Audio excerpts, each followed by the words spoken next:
And welcome to Show Us Your Crits, the tabletop streaming show, and more. I'm JC, your host. Tonight, though, the game is being ran by our DM, Mike Penkineer, who is going to take us through Curse of Strahd.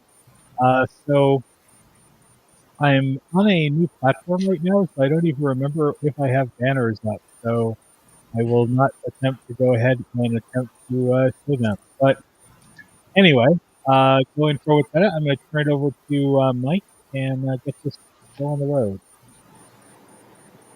Okay. All right. Welcome, everybody, to Chapter 14.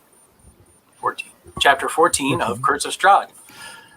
So at the end of last adventure, the heroes had decided to investigate the ruins that they'd seen, or at least had heard about and seen on their map.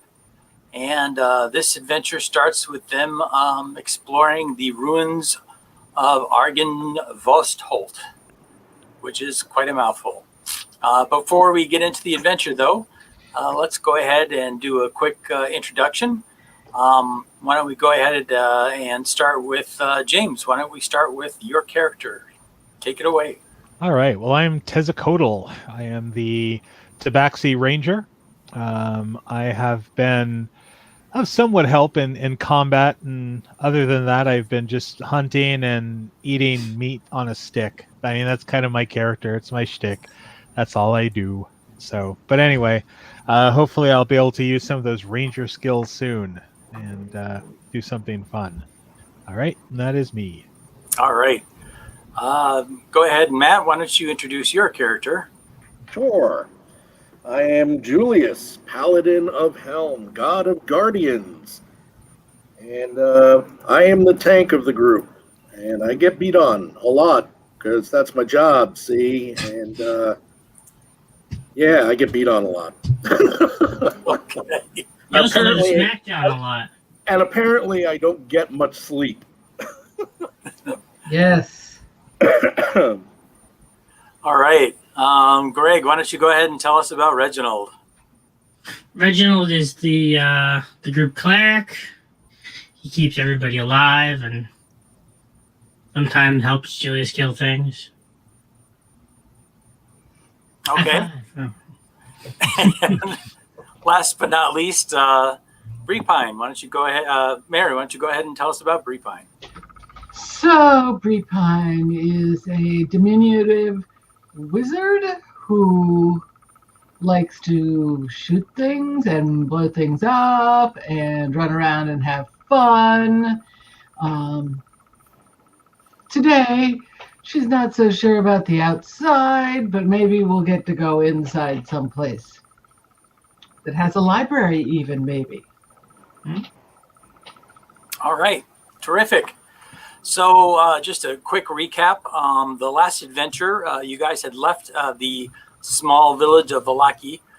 You had followed the narrow path and had taken a southerly direction.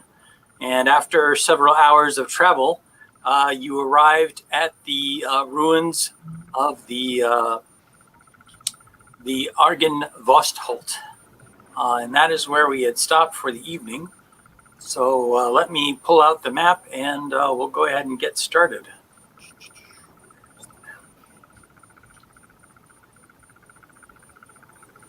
I'm just going to go ahead and read the intro again from the beginning.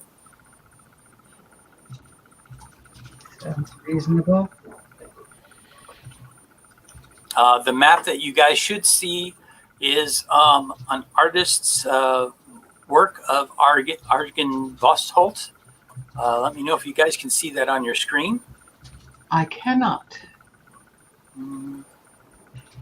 All I see is the darkness. Yes. All you see is the darkness. All right. Let me It's- see. Let me see if I can change that.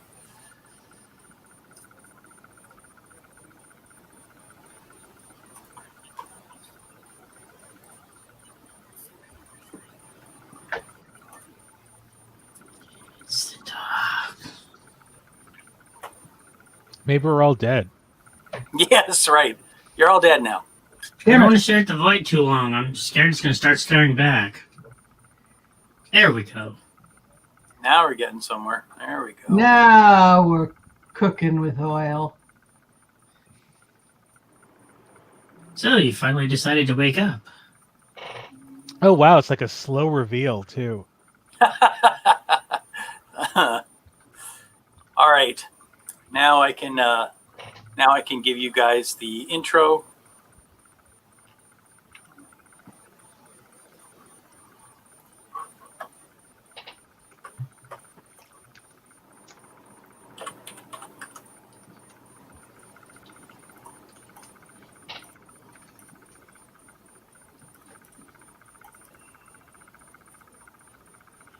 Okay. High above the river valley juts a quiet promontory upon which looms a large mansion, its turrets capped with fairy tale cones, its towers lined with sculpted battlements. A third of the structure has collapsed, as has part of the roof, but the rest of the structure appears intact. A dark octagonal tower rises above the surrounding architecture. Out of the fog comes a distant peal of thunder, quickly accompanied by the howling of wolves in the woods below. But the house itself stands silent, seeming like the fossilized remains of some long dead thing smote upon the mountainside and left to rot for the ages. Egad. All right. Now let's see if I can flip over to the other map without too much trouble here.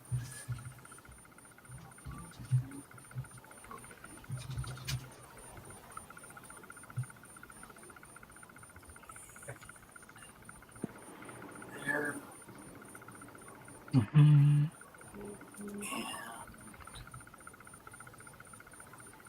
Okay. Let me know if all you see is blackness. All Yeah, we see All is we see black. is blackness. I'm scrolling down just to make sure that it's not hidden somewhere on here.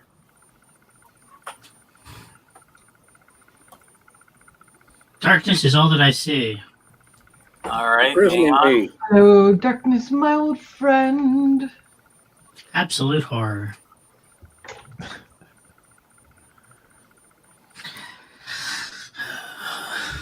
Let me try again. Oh, I know what I did. I updated Steam. I updated Roll20. That's what the problem is. Why would you do that? Is it the oh God, what do you call it? Dynamic lighting.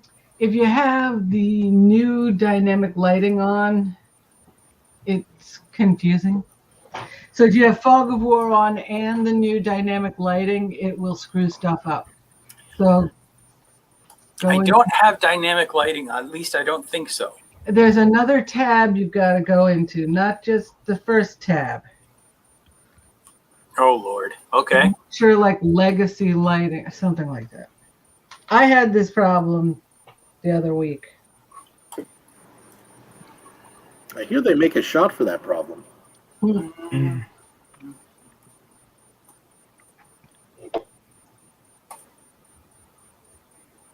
Well, while we get everything going, why don't we go to a short preview skit or session, just Sure. so we're not okay.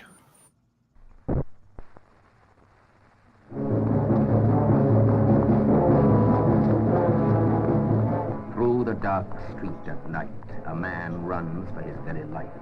Runs as if all hell were at his heels. In a little while, I expect to die.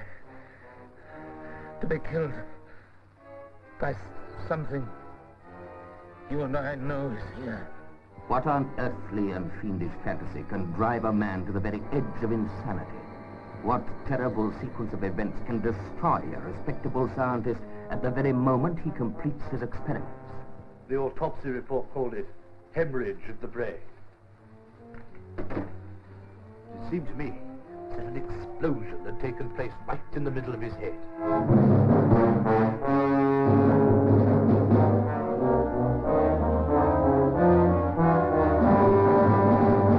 We're trying to find a way of projecting ourselves into another world through the power of thought. To land, without having used the conventional means of travel, on the surface of another planet. What if they've already done it? Starring John Neville as the scientist engaged on space research, who suddenly finds his life a living nightmare. I'm telling you, I thought she was dead. She was lying on the bed, with her eyes wide open. Philip Stone is Professor Lancaster, who only believes what he sees. Yet could he believe what he saw? Gabriella Licudi as Julie, the wife who seems a stranger, almost an unearthly stranger.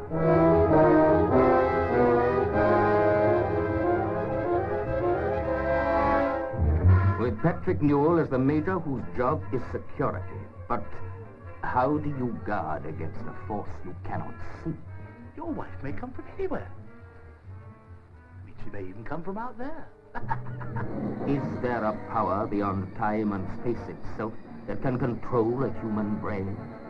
Can make it obey? Can make it kill?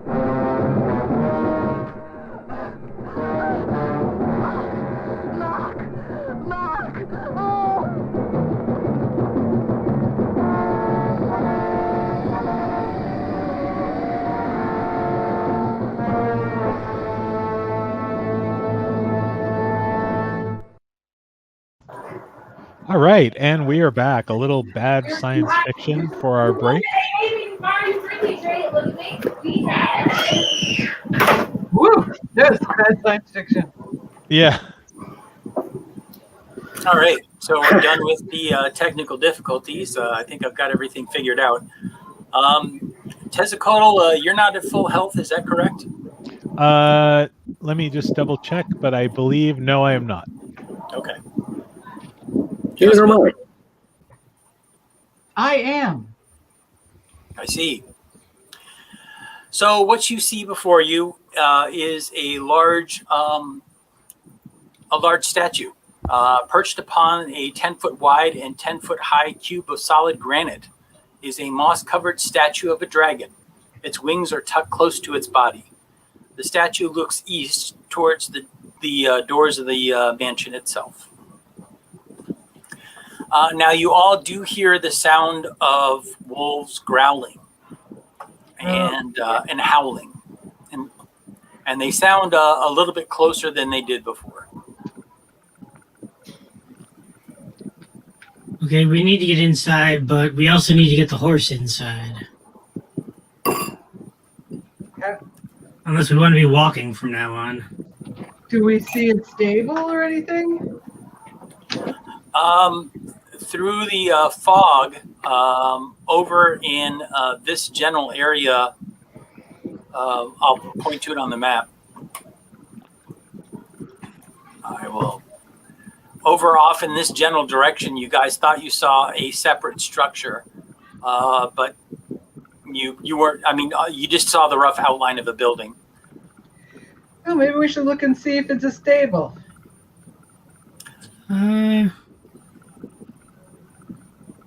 Good idea. Yeah, I mean, scout out any smaller buildings before we go into the larger ones. Yeah, 'cause I want to take the door off that damn thing. I'm not going to get locked in like the house.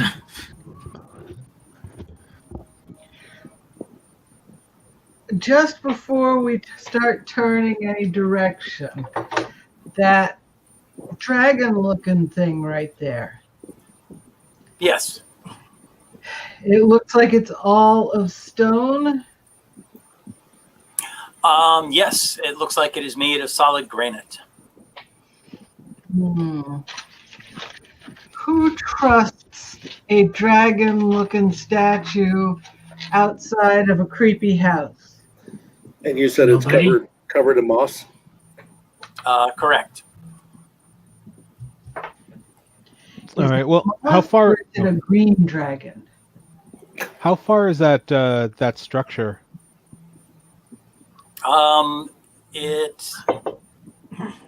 It didn't seem that far away. All right. Well, Yeah, do I you think want? we need to start getting moving because those wolves sound like they're getting closer.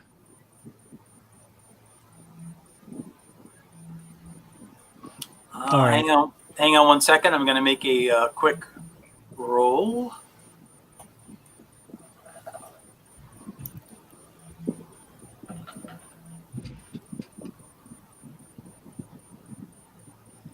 Tezzacodal, your keen senses pick up on movement in the corner of your eye. As you move to track it, you can see over to the left of you, over in this general area, there seems to be movement in the mist. Like, is it foggy or is it clear? You can just see the rough outline of a shape in the fog. You can't really, unfortunately, make out much more than that. All right. Well, I tell everybody we got company, and I'll go ahead and draw my weapons. Okay. Is anyone doing anything? Wait, who is the one to the east of me? Is that Tez? Mm-hmm. Yes. Yeah. I put my back up against him and pull my fingers into a wiggly position.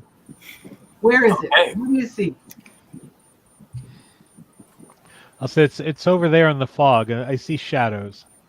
Do you smell anything? Do I, Mike? You definitely smell the smell of wolf. Yeah. Oh no! Someone just threw a wolf on the screen. A wolf appears out of the mist. Shoo! Bad job. Go away. I go into defensive position, but I don't attack it right off. Okay.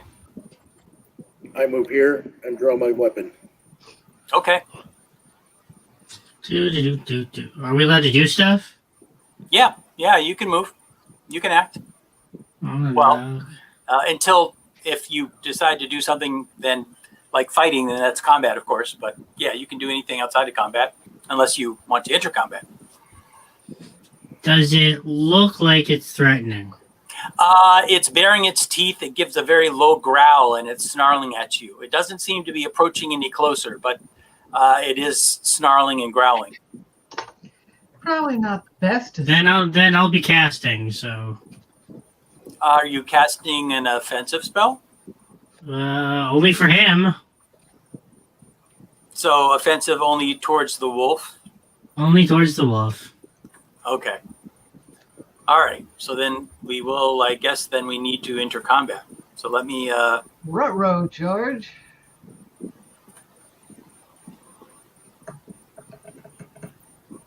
All right. Last time I hesitated with the wolves, we ended up getting surrounded. Right.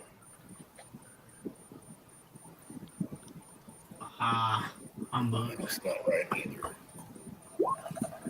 Hang on a moment. Oh, look at Tez go. And the wolf. That is not my initiative, by the way. That is not your initiative. It is not my initiative because it is incorrect. Okay. I have a feat that gives me a +5, so that can't be my initiative. I should add 5 to your initiative. Sure. I was just going to re-roll it, but yeah, we can do it that way. All righty. All right. So, Tezzacodal, you notice that Reginald is starting to cast. You're not sure exactly what his intent is, but he seems to be looking directly at the wolf. All right, so I am going to move to here, and basically ready in action as soon as that wolf comes running in. I'm going to attack it.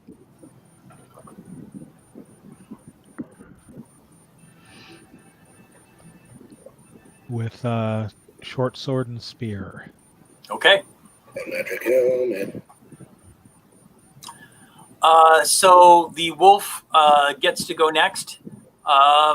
Reginald, as you start to cast, it immediately turns tail and runs back into the mist. Wussy. It didn't only ran, it moonwalked. Well, yeah, I guess that would probably be more appropriate.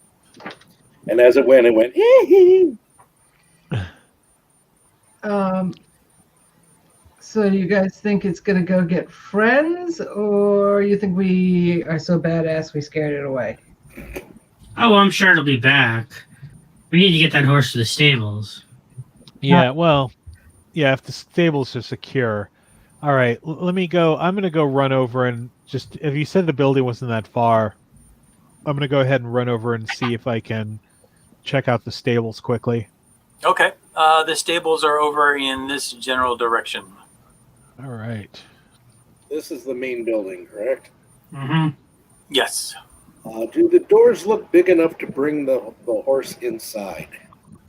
Now that you've moved a little closer, I can reveal a little bit more for you. That is the general front door area. As I said, the mist is very dense and thick, and coiling around you, so it's very hard to see. Right here is the front. The front door, obviously, is the two double doors here. I mean, I guess you could. It'd be a squeeze, but you could bring the horse, and the horse could come inside. The wagon definitely not. The horse could probably make it through the double doors, but the wagon. The wolves aren't going to eat the wagon, so. Right. Yeah, well, you know. I am going to begin untethering the horse from the wagon. Okay. All right, I come back then. I'm going to follow up. He's not going that way then. Oh, well, no. If you want me to go check out the stable, I'll go. If you want to come with me, that's fine. Yeah, I'll go with you. I don't want not if there's wolves out here. I don't want you going alone. Okay.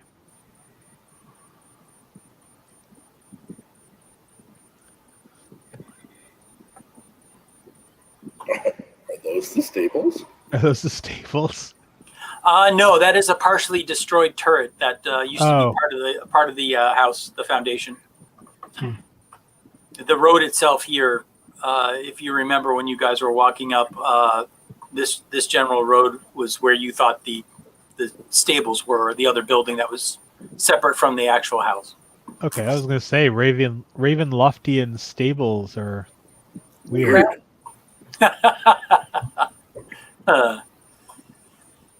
So I guess continue to where the stables are. Okay.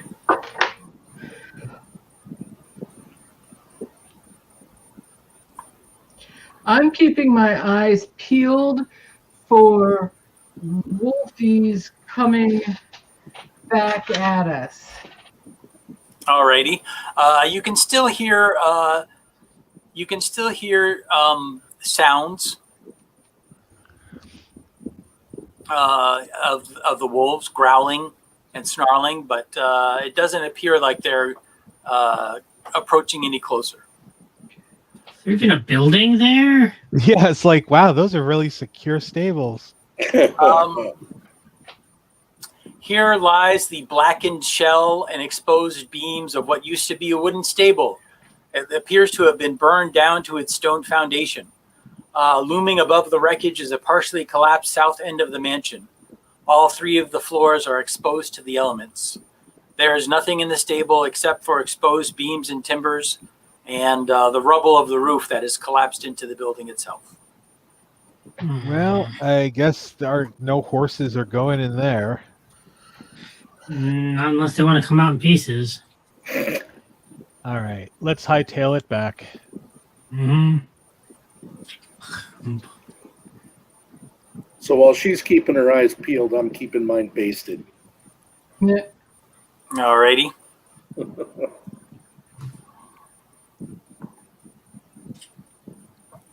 I am very alert. I have the alertness feat. Okay. Alert. As Ted sneaks up behind you. Yeah. Ah! Don't do that. What is alertness? Does it give you a bonus on perception? What is It gives me a +5 on initiative, and I cannot be surprised as long as I'm conscious. Oh, and others don't gain advantage on me when they are unseen. So that means you could be surprised when you're unconscious? Apparently. Weird. I wouldn't think you'd particularly notice. Yeah, exactly. Okay, so as you guys all are rejoining or coming back together in the main area there, there is a lot of movement in the mist that seems to all happen at once. Ruh-roh. Where at in the mist, like back over here where we saw the wolf? Oh my. Right You about brought a there. friend. Uh-oh. Stupid mist dogs. No doubt. Oh! Oh, Yeah, so there's a door Back there, to- guys. Back together, back together. Run! You know So, Fireball, right? And finally, besides those, a figure in a swirling red cloak seems to come out of the mist and gently land on the steps at the doorway. Ah! Runaway blocked! Runaway blocked! You all recognize this gentleman as the person that you saw at the death house. At the mansion that you guys had escaped from. He's dressed in the same outfit, and judging by his appearance, this appears to be none other than Strahd himself. What? He looks at you all with somewhat of a smug grin, and he says to you, the chosen few are continuing to wander through the lands of Barovia. You never cease to amuse me. But tell me, what brings you here? What do you think that you will find in these ruins besides death and despair? I so badly want to do the Joe Pesci thing where it's like amuse you like a clown.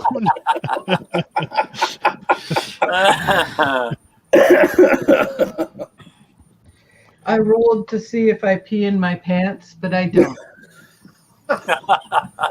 Okay. I'm just gonna say we have come here not by our own choosing, and unfortunately our paths have crossed way too many times, and again today. He gives you a grim smile. He says, I am interested in what you will find, and I continue to watch you closely. So please carry on. Explore Argyngisfold. Argyngisfold. He has problems pronouncing it. Could you get rid of the wolves, please? Is that what you say? Yeah. Well, if we're free to check it out, maybe he'll get rid of the wolves. He kind of gives you a grim smile and bares his fangs, and then he looks over to the wolves and nods, and then the wolves slowly begin to retreat into the mist. Thank you. So I turn to him and I say, why are you so interested in us? We're not that interesting. He says, you fascinate me. I would imagine there's not much to do around here. He says, I'm fascinating. He says, I am curious to see what you will do and what your ultimate fate will come of you. He says, just keep in mind that you are here by my will alone, and I will decide on when you will leave. And he gives out a booming laugh, and as he does so, He rises up into the mist again and disappears into the fog above you. I have more questions. I was going to make espresso. And just like that, as quickly as he entered the scene, he is gone. I so want to shank a bitch. I don't want to be shanked by him yet. Yeah. Not yet. So, Julius, what happened to, like, we must kill him, we must get him? Yes, we must. However, I'm not foolish enough to go against him when he's got... How many wolves was that? 40 million? That was a little much. You know how much meat that is? Sure. You know how much meat we are to them?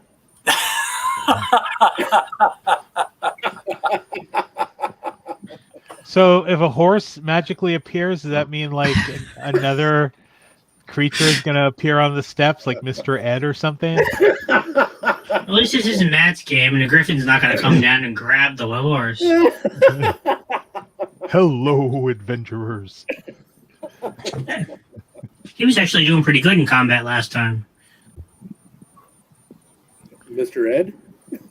Yeah, I think he killed one of the wolves. I Yeah. think you're right. I think he did kill one of the wolves. Now, somebody needs to go through the door first, so we're not, like, pushing the horse into a trap. I'll go up and check it. Oh, okay.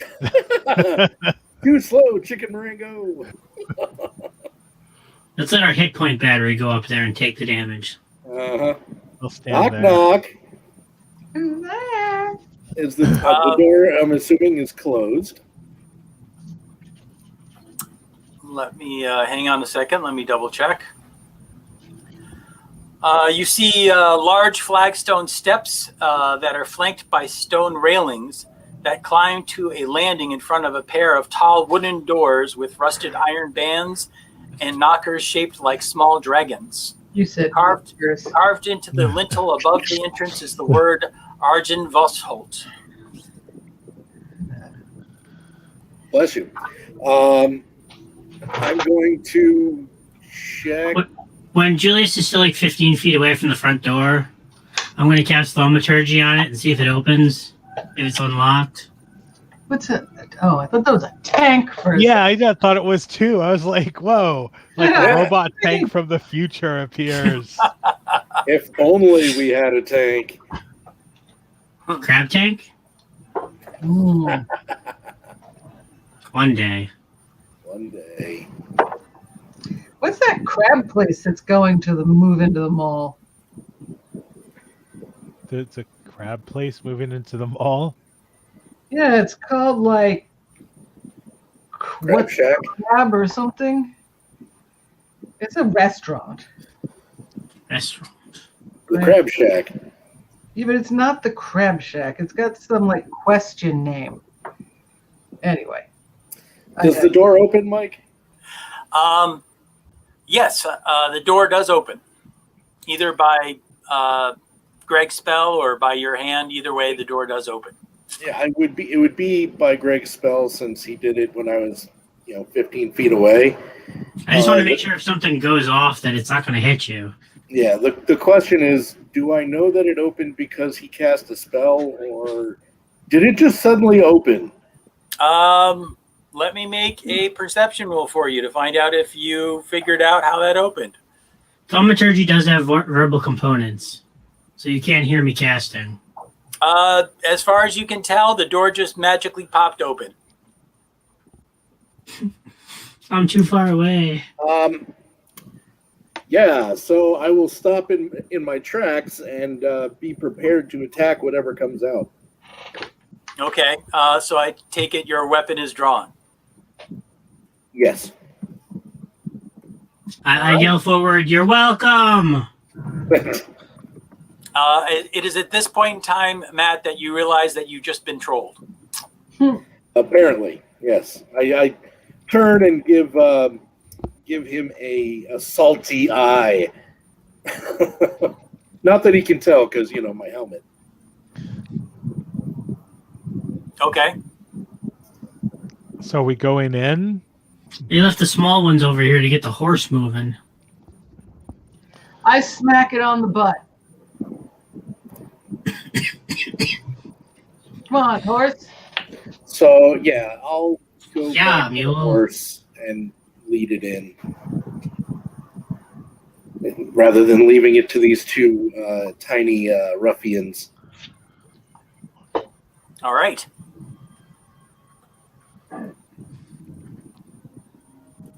So then you're entering the area and you're taking a look around, and then you're getting the horse, or are you just going to lead the horse in there? How does this work? 5, 10, 15. So basically, when the door opened, I was where Tez is. So probably I would not have gotten to the door. I would have gone back for the horse after I found out that that Greg did that. Okay.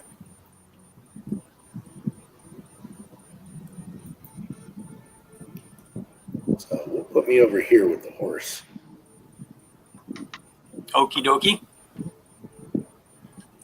So Tezzacotl, are you waiting for the paladin, or are you just gonna check it out? What are you doing? Yeah, I might as well go in and kind of just take a look around, just so if we went in there, the horse doesn't get like ambushed. Okie dokie. Of course, of course. Wolves have all teleported inside the main area. Yeah, we don't know what Strahd can do, so it's a possibility. Ooh, fancy. I will step in. Okay. You step into a large foyer. This room feels like a king's tomb.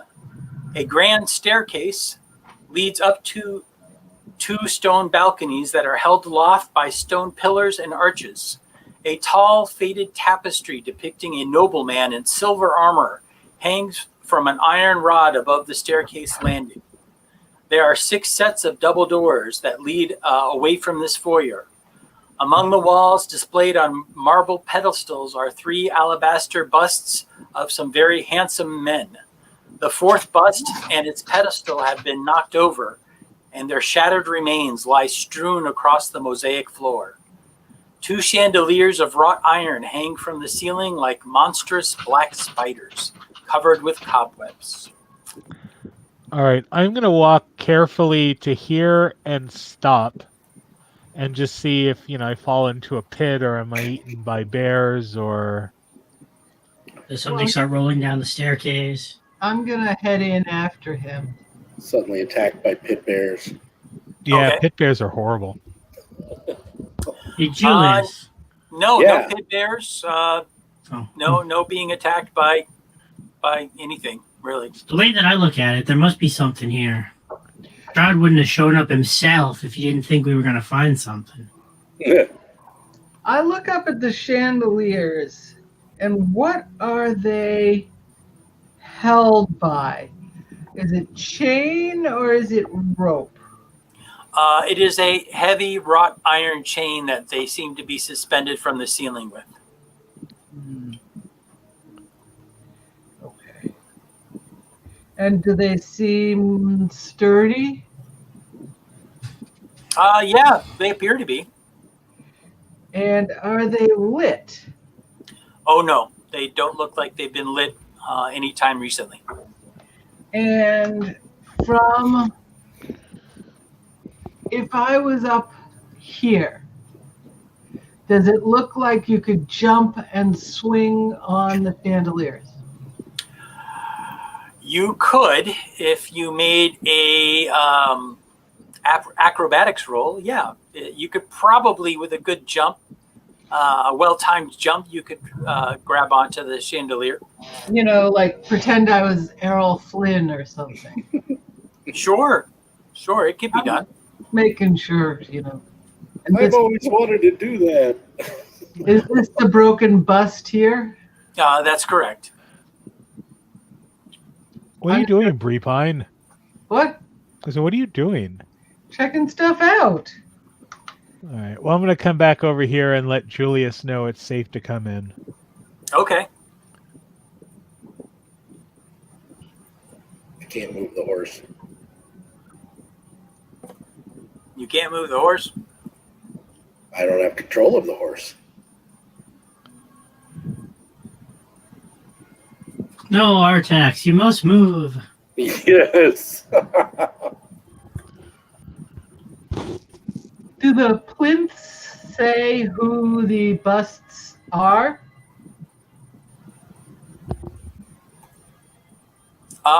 No, there's no writing at all on the busts themselves.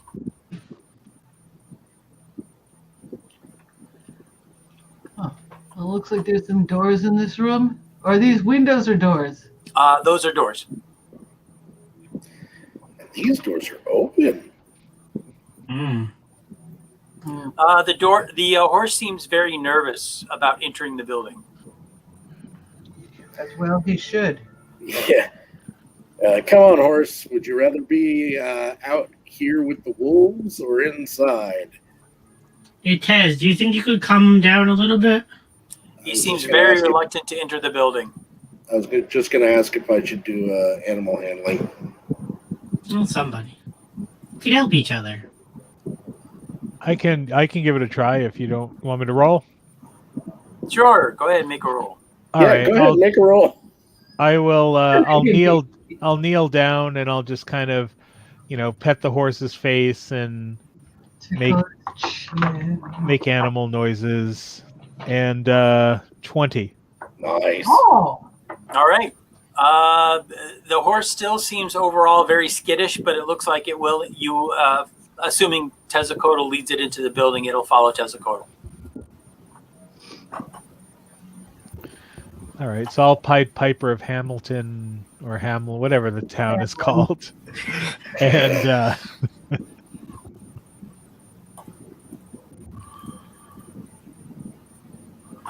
there we go.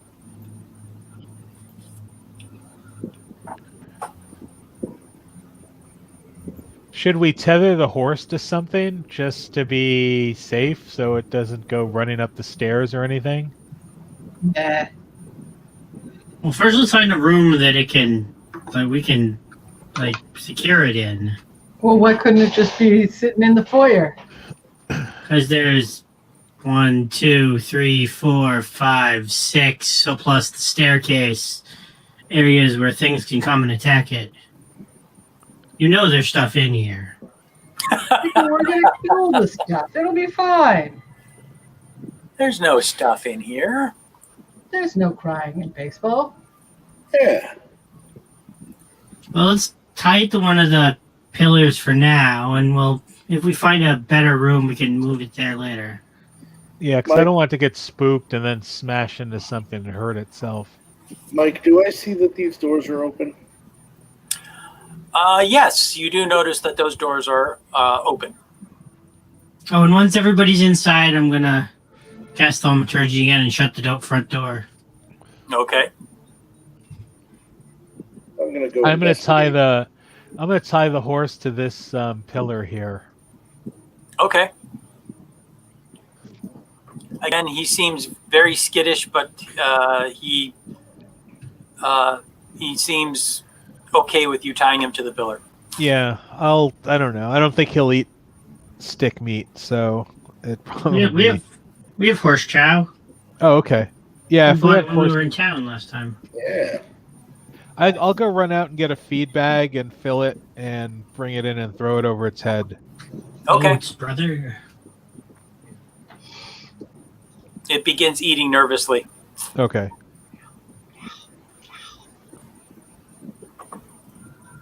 And see, that alcove could work as its own little horse bathroom. Not really what it was intended for, but yeah. So, Julius, I assume you're looking through the doors that are opened? Yes, I'm looking through the looking glass. You don't have any special abilities to give you... yeah, I do. What do you have? Dark vision? Yeah. Oh, okay. All right. I could not remember.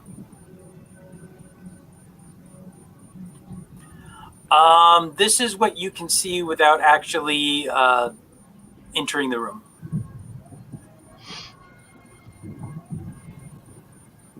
Oops. I'll move How's that. Los? Oh, that's creepy. Well, I'm How's not there, Los? so I can't say that's creepy. Well, you can say it. Your character can't say it.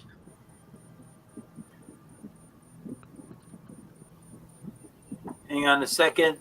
That looks like a statue of a knight. You see that he is dressed in plate mail armor, has a helmet on that has dragon wings on the helm, and has a shield that also has embossed on the shield the picture of a dragon. Just for the sake of asking, are the dragon wings swept back, or do they go out? They are swept back. Okay. All right. It appears there is some kind of light that's actually coming from this room. This room appears to have some kind of lighting. I will cautiously peek inside.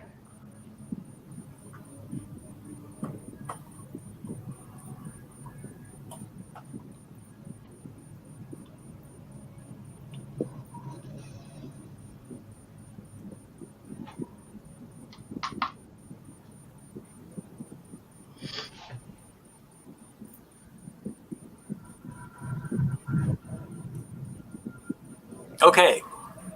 You can see a 20-foot long table with sculpted dragons for table legs that stands in the center of this large dining hall. The stairs that surround the table, the chairs that surround the table have backs carved to resemble folded dragon wings. And several of the chairs have been overturned or smashed into pieces. Suspended above the table is a crystal chandelier that glows with a soft white light. Standing in the windowed alcoves are two life-size statues depicting knights with dragon-winged helms and shields. Rainwater trickles through cracks in the ceiling, flowing down the west wall and adding to a very large puddle that's already on the floor. 5 sets of wooden doors lead into this hall. The doors in the northeast corner hang open. A pair of leaded glass doors, their panes cracked and broken, stand open between panels of stained glass set into the east wall. These panels depict silver dragons in flight.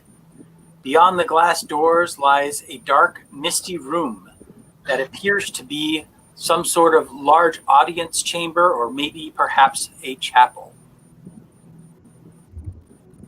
I'm sensing a dragon theme here.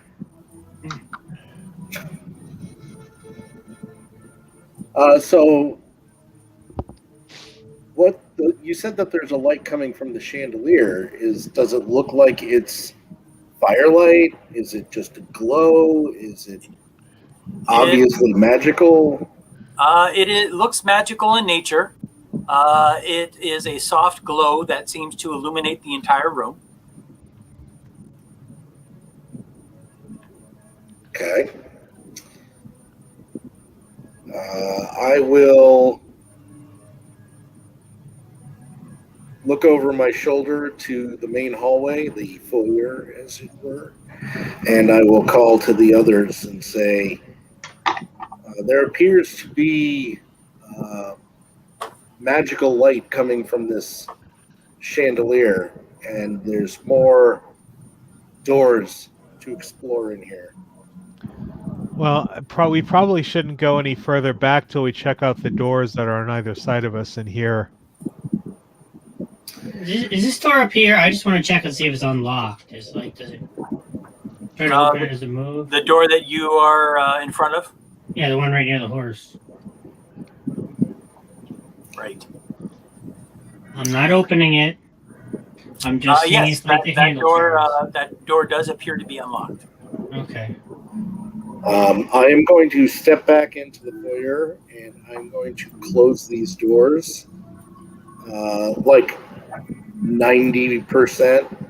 I'm not going to close them all the way and latch them. I'm just going to leave them slightly cracked. Okay.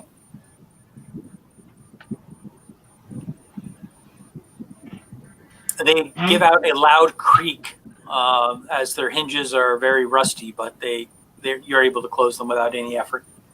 Okay. Good. Nothing can come through there without warning us then. Unless it's a ghost. Quiet, you. Ghosts don't exist. Right. He says after seeing the ghost children with his own eyes. I don't believe in ghosts. Fake news. Fake news. Fake news. So, do you hear anything, Reginald? I don't know. Let me ears. listen. Anything over here? You're listening at the door? Yes. All right. Trying to see if I perceive anything. Hang on. Let me make a roll.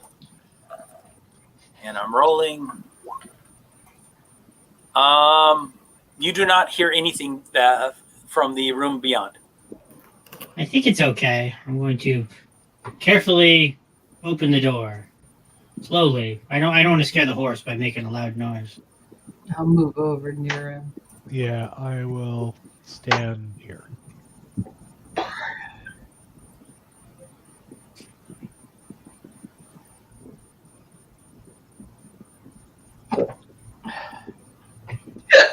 Ooh, excuse me.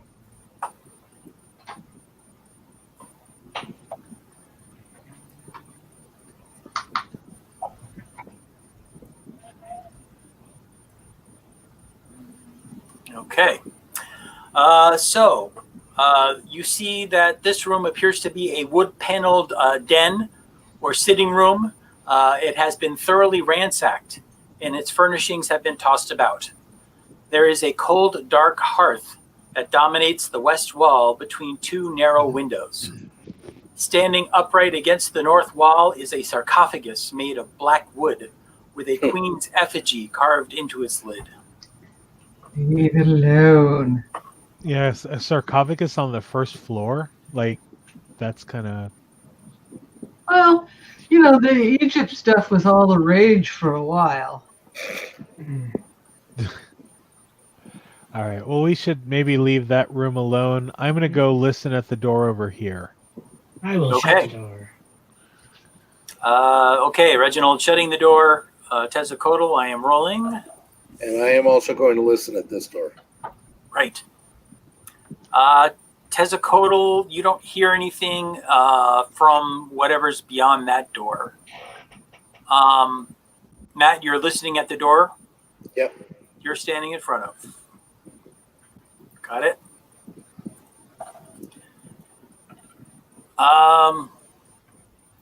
No, you do not hear anything either. Okay. All right, well, I'm going to open my doors. Okay.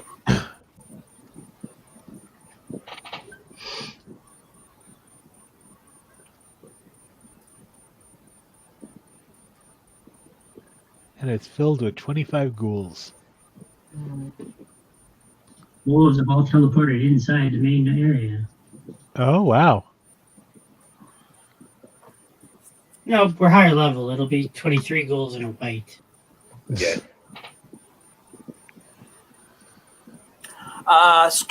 Rubble is strewn throughout much of this vast chamber, caused by the partial collapse of the rooms above it. On the pink marble floor, fallen chandeliers lie amid broken chairs and other furnishings. Thick, stringy webs stretch from wall to wall, and moving among them are too many spiders to count. As soon as you open the door, the spiders are attracted to the noise and they immediately come rushing towards you. Spider swarm. Do I have time to shut the door? Yeah.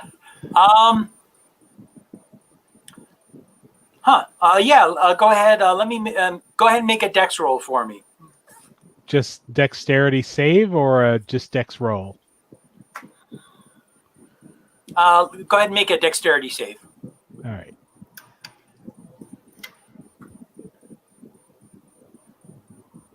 And it'll roll someday. Try that again. There it goes. 21. Nice. Action. All right. So your cat-like reflexes. You see a spider immediately drop down on the ground and begin scuttling towards the door.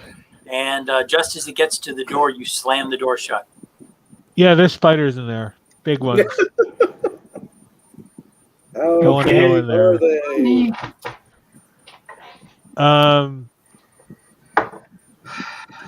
So big. I don't know. It's almost. Is that a Yo Mama joke? But I will say that this basically is full of spider webs, full of spiders. Didn't look like there's anything interesting, and actually part of the wall of the is already broken into the yard. So we could explore that at some point. Maybe this set of doors over here, as I point, also lead to the same room. Okay, so as long as spiders can't use the door handle, we should be okay. Yep. Did you check the bottom of the door for spider doors? Cat doors? Are there spider pet doors? No spider cat doors. Okay. Then we're good. What about spider pig? No. Okay. Spider pig. So now that he's done with that room and has closed the door, I will check this door. You all know that spider doors wouldn't be on the floor; they'd be up on the ceiling. Of course. That door is not locked. I open it. Kaboom! Yeah, that's what I'm expecting. Oh. Look, there's all the TNT. All right. This appears to be a wine storage room. You see broken bottles litter the floor. You see 5 large barrels lie in wooden braces that are along each wall within this dark, moldy storage room. Okay.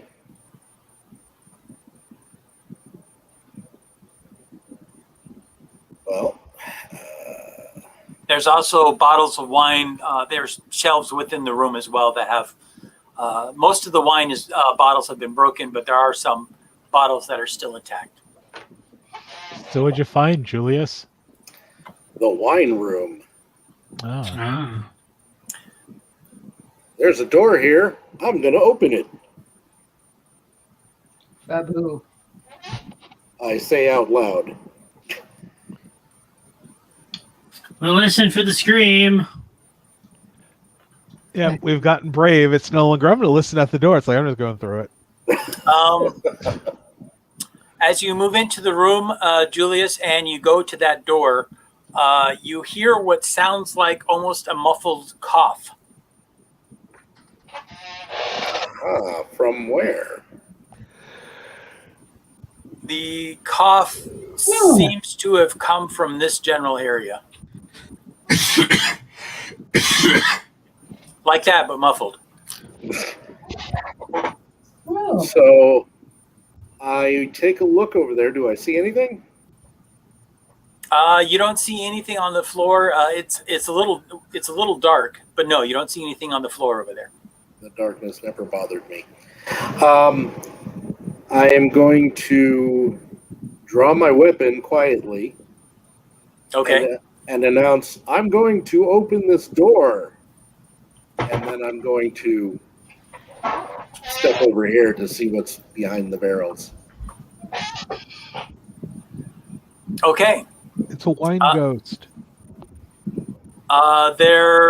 You step into the corner, and as I said, this is a large shelf full of wine bottles that look like they've been mostly broken. Hang on a second. Let me make a roll for you. It's probably just an elemental. Yeah. As you step over there, you notice that this wine cask here, it looks like the front of it is loose. It looks like the planks have just been placed there. They don't look like they're actually sealed tight. Yeah. Okay. Wolf in there. There's a dire wolf in there. The drunk wolf in there. So do I not see anything here? No, there's nothing in there except for a bookcase and, well, a wine case and a bunch of empty broken bottles. I will You're turn gonna my open the front. attention. You're gonna open the front of the cask, and Strahd's gonna be in there eating popcorn, watching us on closed circuit TV. Yes. I am going to open the cask. Okay, so you remove a couple planks and you immediately see there appears to be somebody kind of crouched almost at the very back of the cask. He looks up at you and he has a very startled look in his eye. I will say, and who might you be? He says, "Are you friend or foe?" I would be friend if you were to accept it. He looks a little relieved, and he says, "Well, thank you." He said, "I appreciate it. My name is Savid.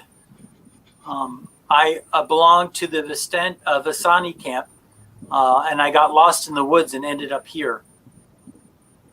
Well, the Vistani are our friends, therefore I must be your friend. Perhaps you'd like to come out of the barrel. He nods and he begins crawling towards you. He gives another slight cough, and you can see that there's blood around his mouth and there's some blood in his hand as well. You appear to be ill, my friend. He says, "I was wounded, which is why I was hiding in this barrel." Looking him over, does he appear to be still wounded? Yeah, he looks like it looks like he took a beating. Okay. Everything okay in there? Yes, I've found a friend. Okay. I am going to use my healing hands on him, Okay. which will heal him 5 hit points. Touched by a paladin. Yes. He seems extremely grateful, and he says, "Thank you." Of course. Come, meet my friends. Ah, That's a Vistani? Looks like an elf. Well, he Okay. says he's Vistani, but he definitely looks like an elf to you. As far as you know, you haven't seen any elves with the Vistani up to this point in time. Can I make a empathy? Is it empathy? Insight. Can I make an insight roll? Sure. Let me make that roll for you. Okay. What are you trying to be insightful about? I want to make sure that he's being honest. Okay. Well, he appears to be dressed like the Vistani. I mean, his clothing are very similar to those. And he seems to be truthful with you. It doesn't look like he has any, you don't think he would have any advantage lying to you. But at the same time, you haven't seen any Vistani in the group of the ones that you hung out with. Haven't But it's seen any possible elves, maybe yeah. he just was somewhere else that you guys haven't explored. All right. So I guess you're telling me that I believe him? Yeah, you don't see a reason why he would be untruthful. Okay. So I will bring him out to the group and ask him his name. He says, "Hello." He says, "My name is Savid. I am one of the Vistani. I was on a scouting mission and I got separated from my group and lost in the woods and somehow ended up here. I was attacked by some spiders in the other room," and he points to the room that Tez was looking in. "And I decided to come over here and hide in this barrel until I felt well enough to try to head back to the camp." So I will introduce myself. I go through my spiel. And then I will proceed to introduce the others. And then I will say to him, perhaps you should stick with us, and we can bring you back to the encampment later. Okay. So are you from the Vistani group on the road between Barovia and the other place that I can't remember the name right now? Valaki? Valaki. No, there's another camp that exists just outside of Valaki. It's a small Vistani camp, and that's where I'm from. Although I know the camp that you speak of. Now that he mentions that to you, you guys do remember seeing that outlined on your map, and you asked about it in town, and they had said that was a camp that the Vistani sometimes use. But as far as they were concerned, they didn't think anybody was currently there. Obviously, they weren't correct. So, at least according to Save It. He says, so tell me. He says, I'm very relieved to see you here, but what brings you to the ruins of the Order of the Silver Dragon?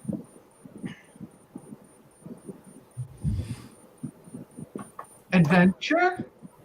We're looking for a way home. And the only way home appears to be through Strahd. And the only way through Strahd appears to be somewhere in here. Well, not totally in here, but... There was something that we were looking for here, though, wasn't there? I believe so. This is sort of a pit stop on our way to the winery. Yeah, we're on our way to the winery. It's like you're stopping off at the world's largest ball of twine. Ooh, I'm going to go check that out. I don't know. I was thinking about going to the Merritt Parkway Museum this weekend. I was. So Save It says, well, I do know a little bit about this area if you have any questions. Well, then Well, perhaps you can be our guide and we can be your bodyguards. And who is the Silver Dragon group? What'd you call it? The Order of the Silver Dragon. Yeah. It was a group of noble knights that had vowed to protect this area in the valley. They were led by a silver dragon named Argynvost. Hence the name. He nods. He was a good dragon then. Yes, he was a good silver dragon that apparently became trapped here once Strahd's magical domain was manifested. It was at that time that he vowed to fight against Strahd. There was a terrible battle that ensued on these very grounds, and unfortunately the dragon was slain. Oh. That's too bad. They say the ghost of the dragon still roams these halls. The Order of the Silver Dragon was crushed once their leader was gone. They fought valiantly, but one by one, each of them succumbed to Strahd's vast army, and they were each in turn slain. so that just kind of makes me not trust. Well, I don't trust Strahd anyway, but the fact that he wants us, like he pretty much encouraged us to come in here. I also don't trust him that he's the only way we can leave. Well, why don't we continue scouting out the rest of the place, and then we can, leave this place at least. Have you been upstairs, Sal? Oh no, the Vistani and the other elves, the Dusk Elves that we're called, we all avoid this mansion if we can. We believe that the ghost of Argynvost still haunts this place, and we try to avoid coming here at all costs. I only came here because I was worried that the wolves were going to get me. But if he's a good dragon, why would you avoid his ghost? Well, we really don't know at this point if he will attack anyone or if he's just haunting the area.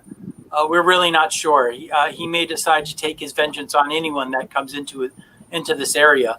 Dragons can be very territorial. I see. Hey, do you know what's through that door over in there in that room?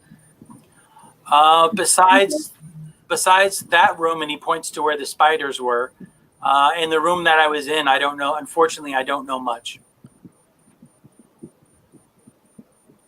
I'm not familiar with this building. I'm sorry. No problem. I'll kill you later. It's just okay. So we got the door in the sarcophagus room, and we got the door in the wine room. wine room. And We have everything in here. I think this door and this door probably go to the same room. Probably. Probably. So we've still got this one. And the stairs. And the stairs. We'll worry about that afterwards.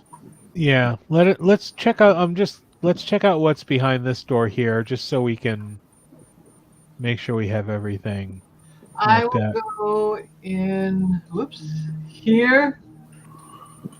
And listen at this door. Meanwhile, I will step in here and listen at this door. Right. And I'll step in here and listen to this door. Right. Save time. Yep. And Savid will step over to the horse and listen at the horse. Okay. James, what are you listening at? I'm going to stand here because if anyone screams, I have easy access to any room.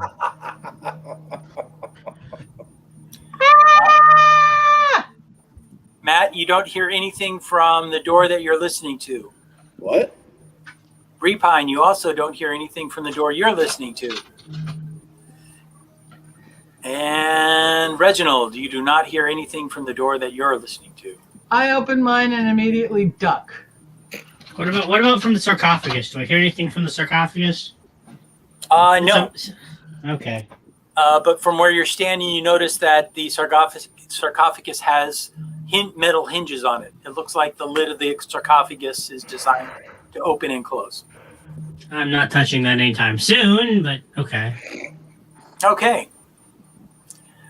So Brepine, you are opening your door. And immediately ducking. And immediately ducking. Got it.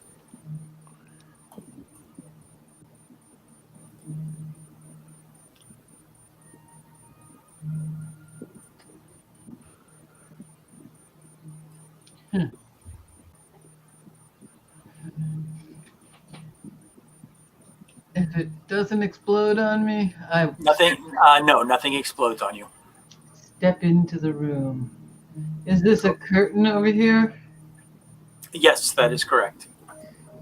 Do I hear Brepine enter the room? Yes, you do. I enter the room myself through the double doors. And these are windows, or are they doors? Those are windows. Is there anything besides rubble in here? This appears to once have been a kitchen. It has been thoroughly plundered. Its tables have been overturned. The floor is littered with rusted utensils, smashed crockery, and dented pots and pans. Narrow windows flank the hearth that look out over into what appears to be a cemetery in the distance. An open iron pot hangs from a hook inside the blackened fireplace. It rattles gently on the hook and bobs up and down as if something was inside of it.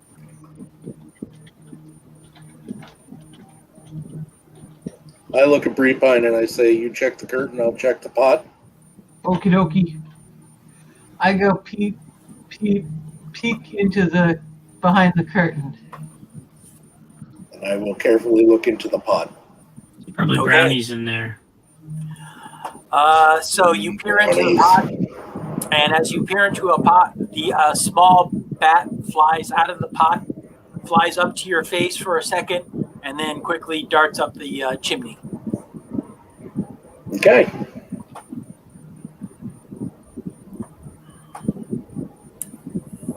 I look over at Brepine and I go, Bat, how about you?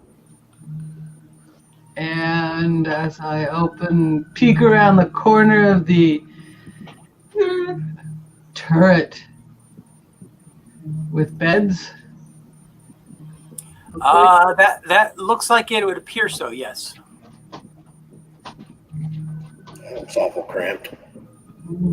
You see tattered brown drapes that partially cover windows of this circular room, and a heavy curtain hangs across an archway to the south. Well, that's the curtain you're looking through. Strewn about the floor is the wreckage of half a dozen beds and other bits and pieces of furniture.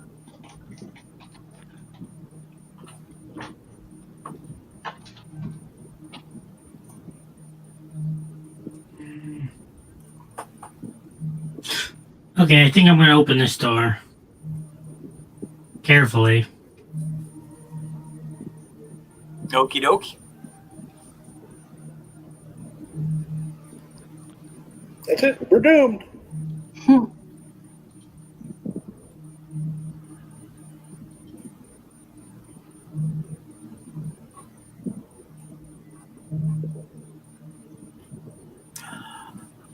The first thing that you see when you open the door and peer in is a tattered velvet drapes that cover the tall, slender windows that encircle this what used to be a grand parlor. The furnishings are covered with dust and cobwebs, and the parlor itself lies in a disarray. A damaged brass chandelier hangs from the ceiling, which is covered with a faded mural that depicts metallic dragons and colorful birds flying beneath white clouds. Just an empty room in here and another door. I'm going to go check that. Yeah, My way into that Pop room. in here, and well, there's another door over here too. Okay, I'll listen at the door.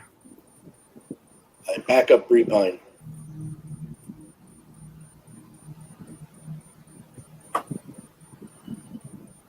Okay, listening roll for Bree Pine. You hear nothing. Nothing. Reginald, are you listening too, I assume? Yeah. You also hear nothing. Okay. I will open the door. Carefully again. I'll open the door too.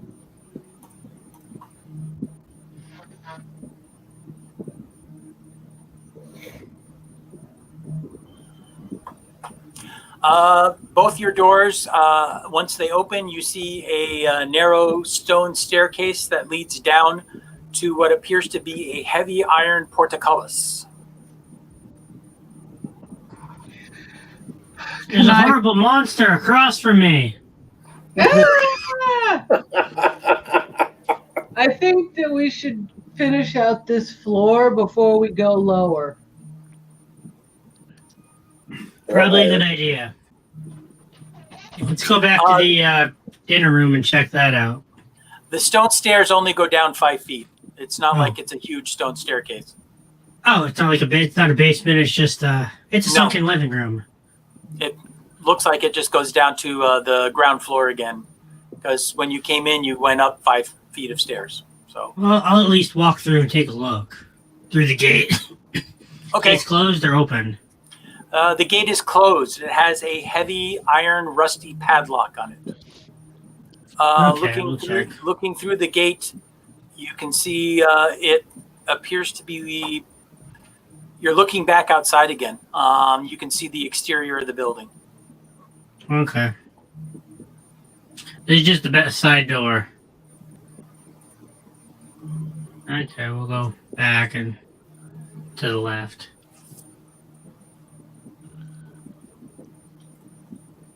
Back to the dinner room.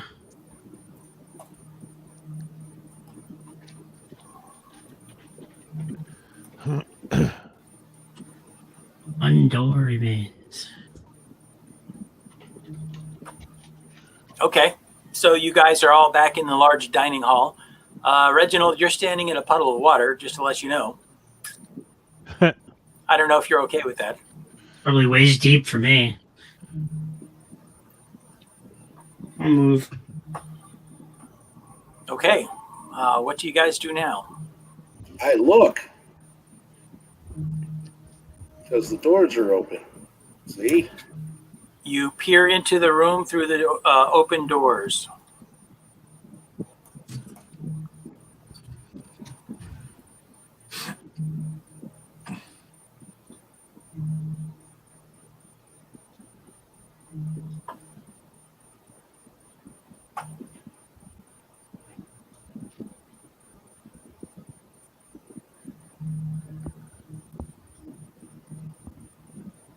Us.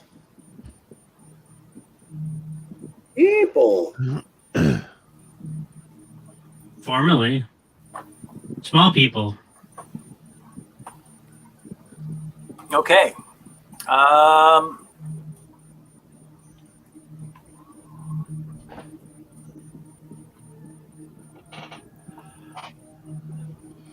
Cracked wooden pillars support a wooden U-shaped balcony that overhangs this stone-walled chapel.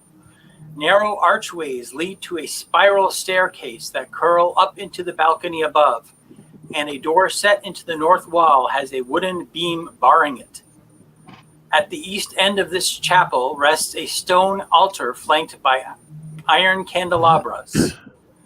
The altar is carved with a rising sun bas relief. Tall arching windows set with panels of stained glass decorate the walls behind the altar. One of the windows has been shattered completely, covering the chapel floor with shards of colored glass and allowing thick fog to enter and fill the room.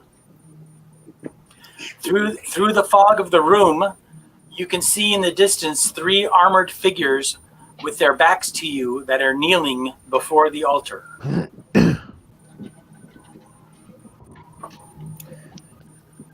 This isn't going to end well.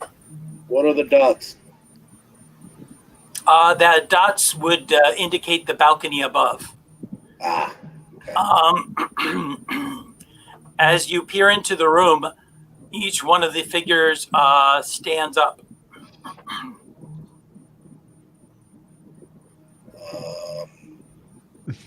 They're wearing armor, you said? Yes, it looks like they are wearing armor, correct. Are their heads covered? It looks like their heads are covered with helmets, yes.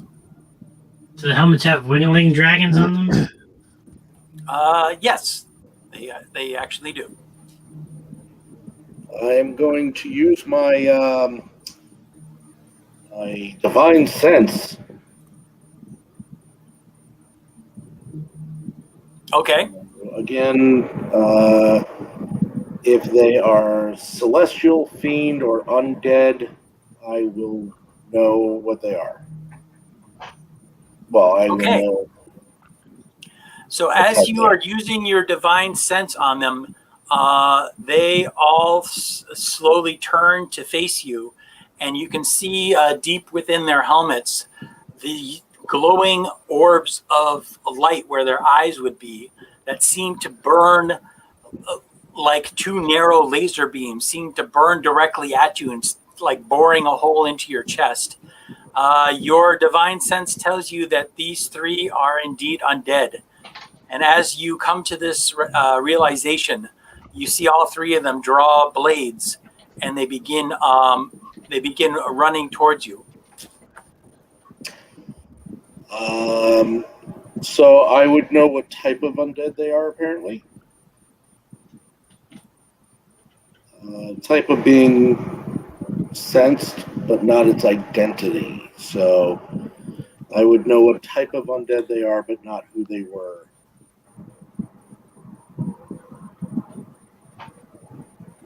Type of undead, right.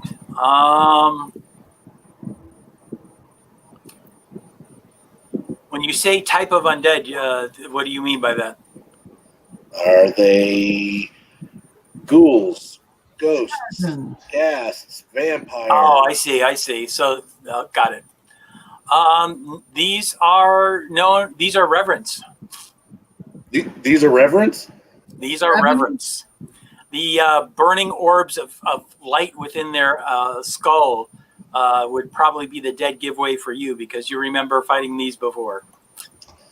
By the way, my initiative should be a +5. I don't know why it didn't show up. All right. Or, I'm sorry, +6 total. Yeah, it's So weird. My add- initiative isn't showing up either. Add 6 to your initiative total, I guess. Yeah. I can do it. Okay.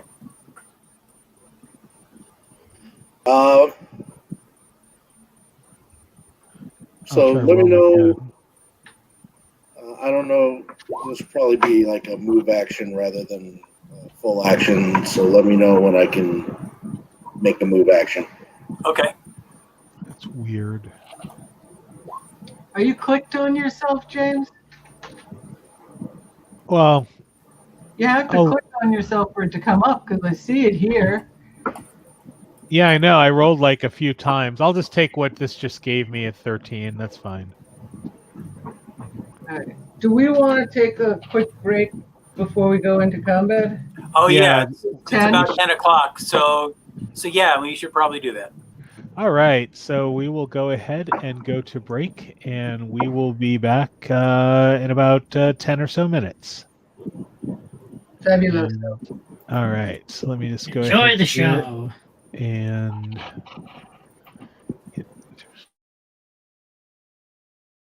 Stretch you've been wanting.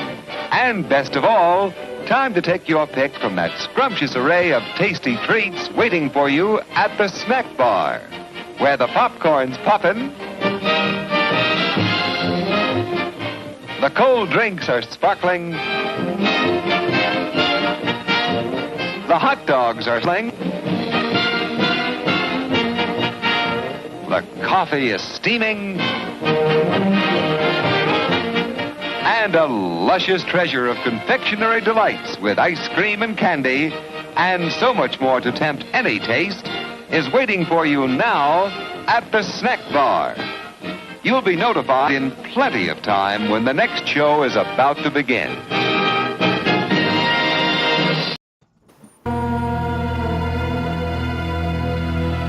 Your father is in great danger, Paul.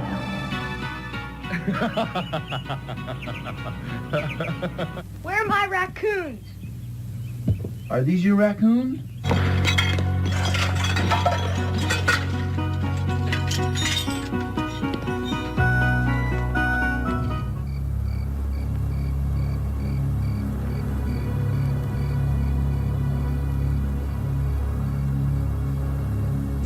I can't make the martinis without an olive.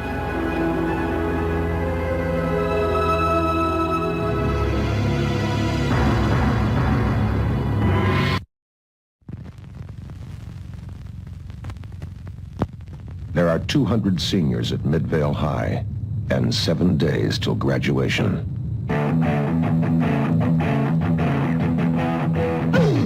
The class of '81 is going out in style, and they're having the time of their life. It's been a great year for Midvale High. The track team finished first in the state. Then again, Midvale always produces winners.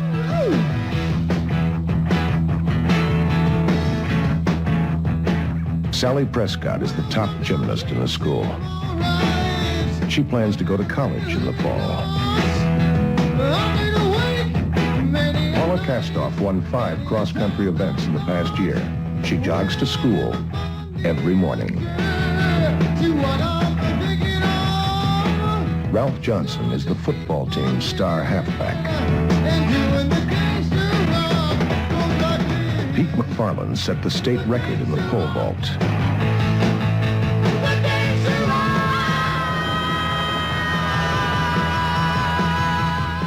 Tony and Dolores were king and queen of the prom. The class of '81's being fitted for caps and gowns and coffins.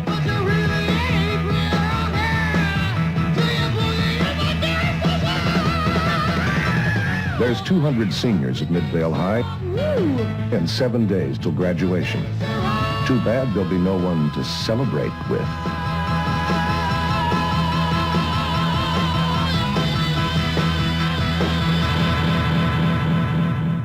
graduation day.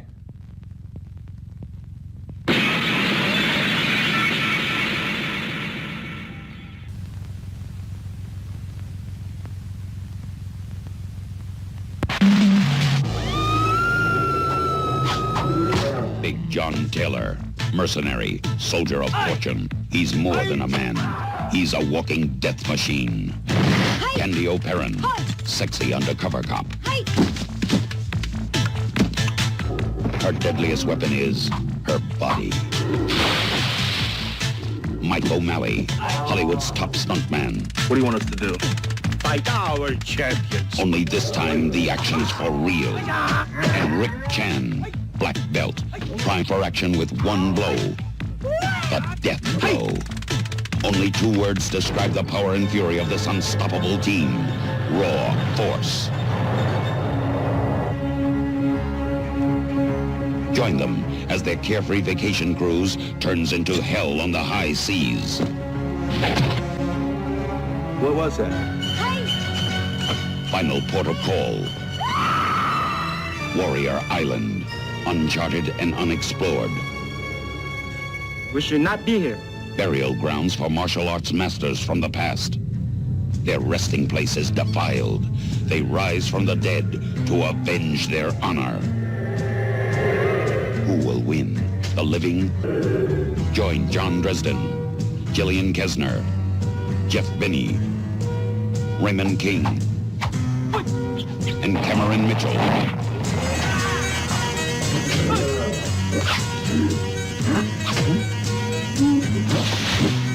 As they band together with the incredible power of raw force, untamed and unleashed to kill.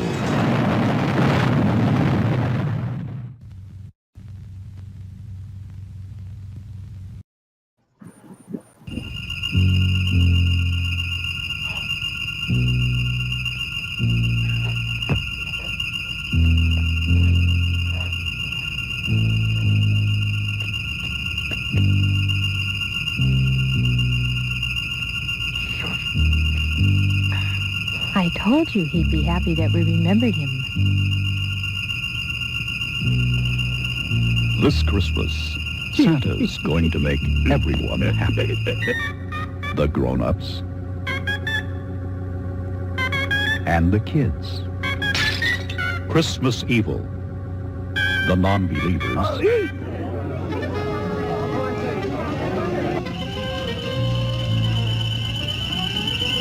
Watch out! And the screamers. And this Christmas, you better believe in Santa, or he'll slay you. Merry Christmas, Frank.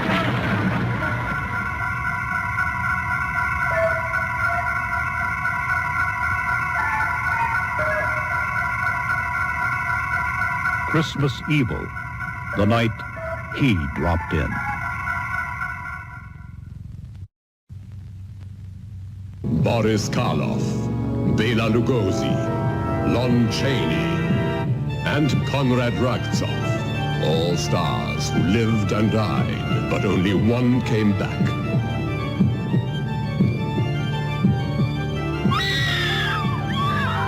But still his corpse. Hey, let's take the body back and show it to the girls. Conrad, I always wanted to be your bride.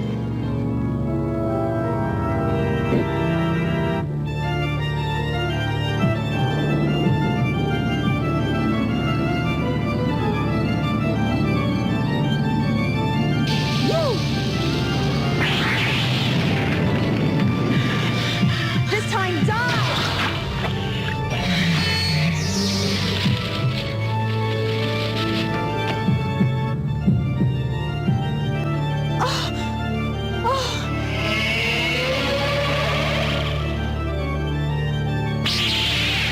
We did something bad.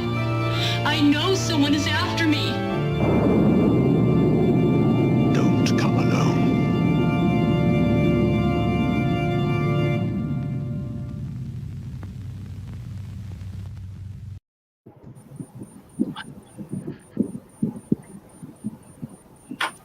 All right, and it looks like we are back.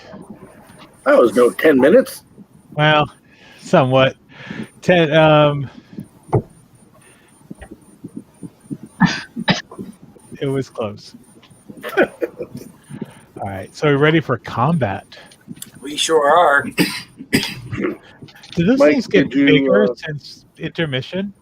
Yes. Yeah, they had a little bit of a growth spurt. Mike, did you see the message I sent you on StreamYard? Yeah, I pretty much it came to that same conclusion. Okay. Oh my God, they've grown in size. It's poorly worded. But anyway, so the thing that I wanted to do was to close the door and say, we've got company. Okay. So you're moving at the same time that one of the reverends is moving. So then it comes down to dexterity because he's trying to go through the door you're trying to close. So what is your dex? My dex is horrible. My dex is a 12? Yes, a 12. Then he is faster than you. Awesome. So by the time, as you're starting to close the door, he is now standing in the doorway.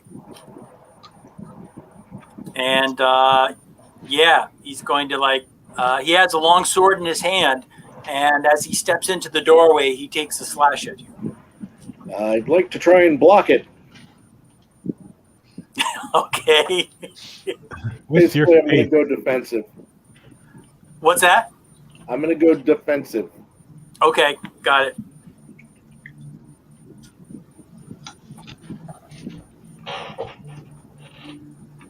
And I'm going to try and hold him in the doorway,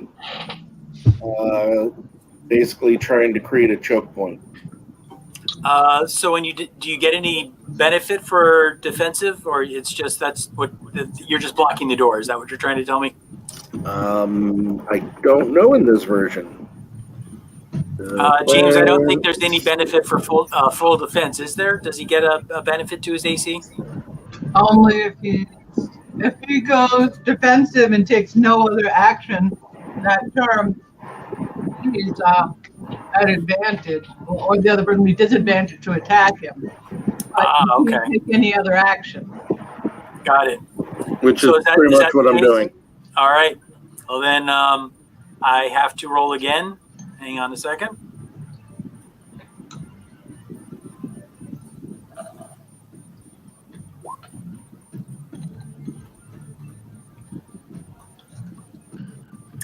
So he, that's pretty funny. The first roll I got was a 21, which would have hit you. The second roll I got was a 2.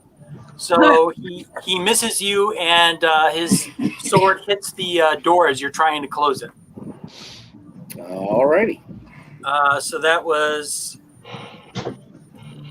Reverend. That was Julius. That takes us to the other Reverend.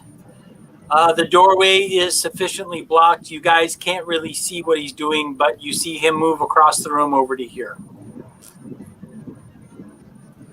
Tenzakotl, it is your turn. All right. How tall are the ceilings? These are pretty big, tall, because they have chandeliers in them. So I'm going to say about 15 feet. All right. So I'm going to move up on the table here and grab my bow and I guess take a shot. Okay. So let's see here.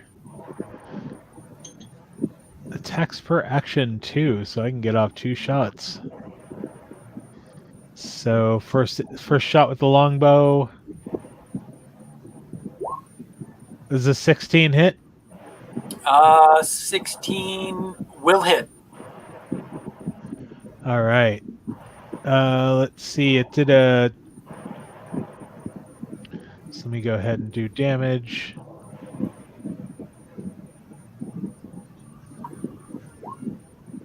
So it's 11. Okay. And next Oh, so got to try hit again. So does that's a natural one. My arrow just goes zoom. Okay, fair enough. Hits through a me in the back window. of my helmet. All right, next would be Reginald. Okie dokie. Okie dokie.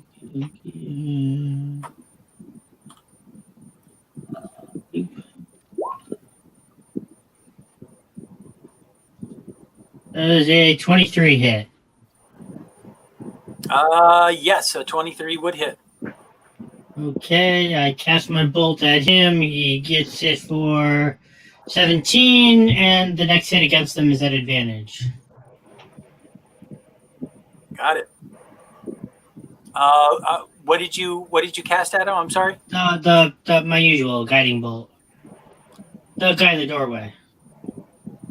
Guiding bolt at the guy at the doorway. What type of damage is that? Radiant. Okay, and how much? I'm sorry, one more time. How much damage? No problem. 17.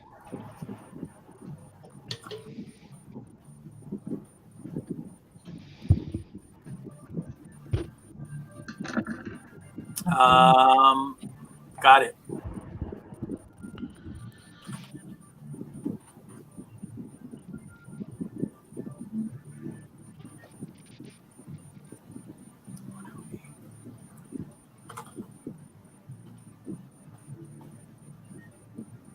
All right. Next, Save It is going to go. He should have gone before, but I'm going to let him go now. He draws his bow and arrow and also jumps up onto the table and also fires an arrow. I believe that's a hit. Yes, he does hit. And he will do another 6 points of damage. All right. Don't forget that attack was at an advantage, so you can roll again to see if he crits. Oh, yeah. Good point. Hang on one sec. That is still rolling. Not a crit.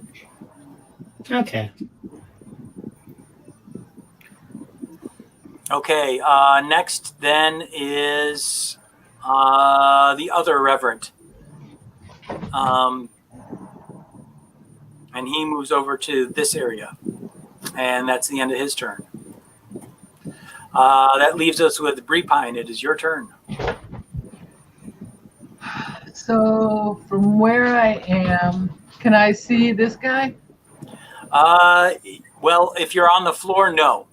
If you get up on the table, possibly. All right, so I get up on the table. Okay. Can I see him? Yes, you can. All right, so just to sort of test him out, I'm going to throw a ray of frost at him. Okay. Does 17 hit? I don't know why. 17. Go ahead. No, it didn't show up on my roll 20, which it should have. Oh, there it goes. So 17, if that hits, 13 cold damage. Yes. That will hit, and another 13. Hang on a second.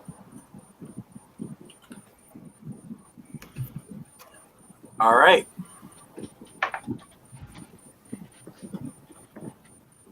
It's a sturdy table. Yeah, right.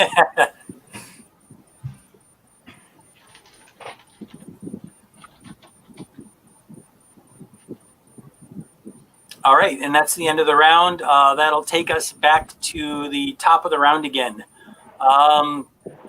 Julius, the Reverend, is going to go slightly ahead of you, and it looks like he is planning on attacking you again. Okay. Yeah, I'm gonna try and maintain my my bottleneck. So I will continue being defensive, or whatever this version of D&D calls it. Got it. Okay. He takes another swing at you with his sword.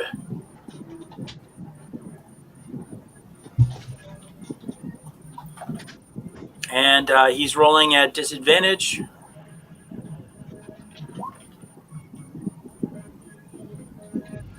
Oh, I clearly rolled the wrong thing there. What did I do?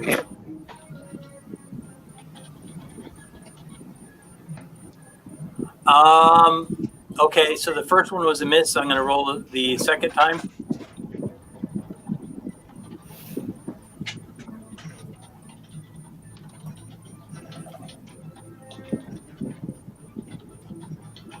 And I'm taking the lower of the two, so he misses you a second time. Okay. You're spending this round being full defensive, so then that will take us to this reverend who you see open the door and goes through this door. So he leaves the room. Yay.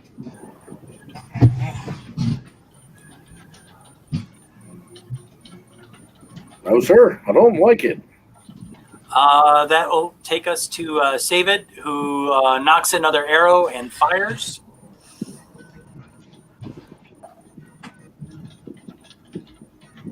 I think that just hits. Yes, that just hits. So he will do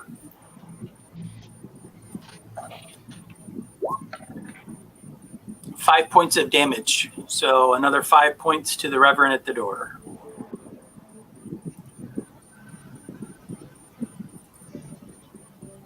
And that would make it Tezzacotl's turn.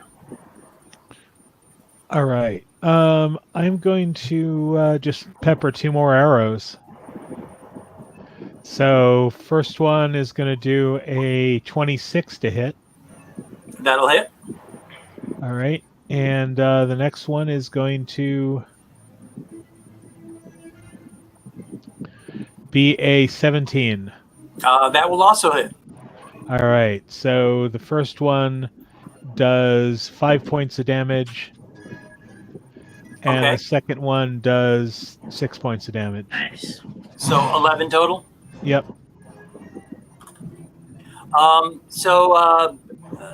Julius, as you noticed as you're fighting him and as he's slashing at you with these orbs of burning hatred in his eyes, you can see the arrows striking his body, and you can see the wounds are slowly closing as you're standing there desperately trying to fend off his attacks.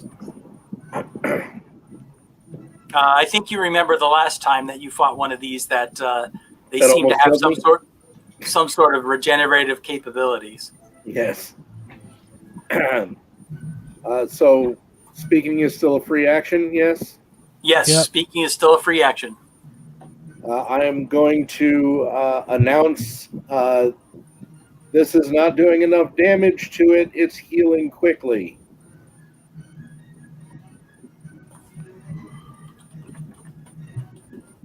Well, we have it bottlenecked. Either kick it back in, or we just have to take them one at a time.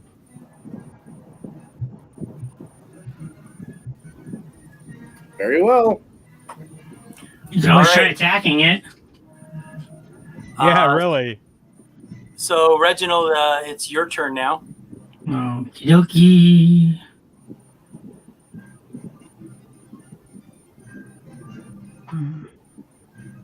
Some more with vigor.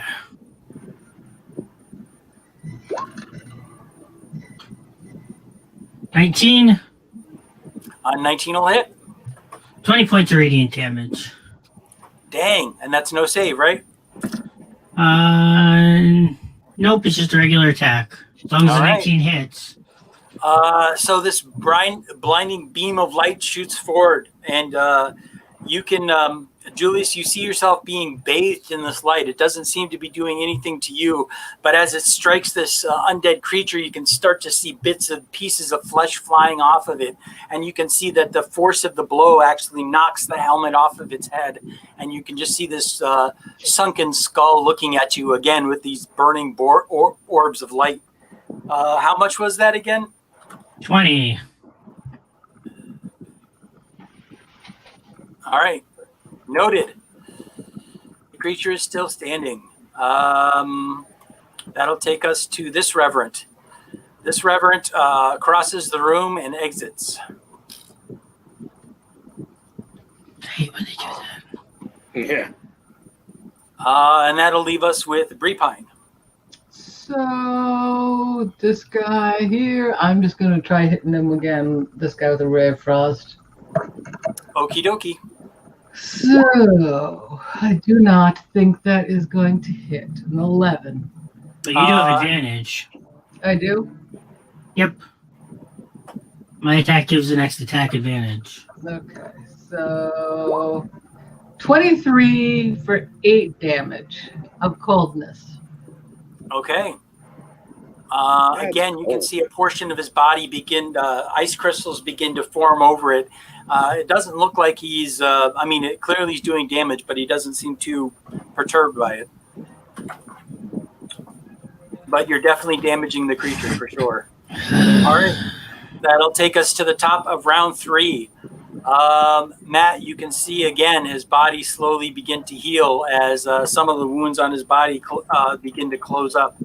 And he brings his sword back to look like he's going to take another slash at you. This time I am going to attack him so I don't get the... he doesn't get the disadvantage. Okay, I'll go ahead and roll his attack. Since he has the higher armor class. Or, sorry, higher dex. Does a 16 hit? Nope, not today. His weapon clangs off your armor. You're pretty sure that his forearm is all iced up, and that might have contributed to it. You may go ahead and return your attack. I'm going to activate my sacred weapon ability. Okay. So my weapon flares to life. Come on. And let's see, I get a plus to my charisma bonus to attack, and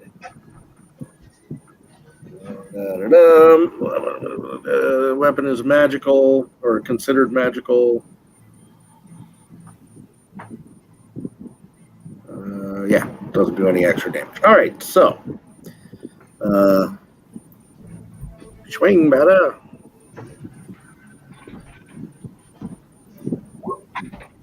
Wow, that really is crappy. That's a 15 to hit. 15 will hit. Even though that's a poor roll, you still find your mark. Go ahead and roll your damage. All right.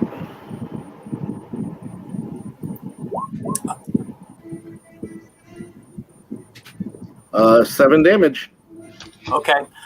So you notice that his armor is very, while it looks like it used to be plate armor, it is old and worn and pitted with rust.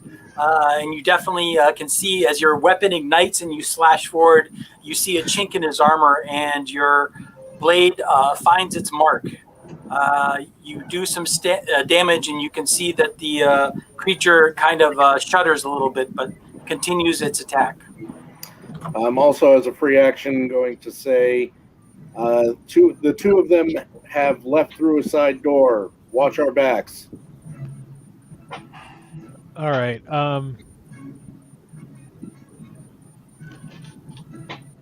Just wondering which way they could come. Down the stairs.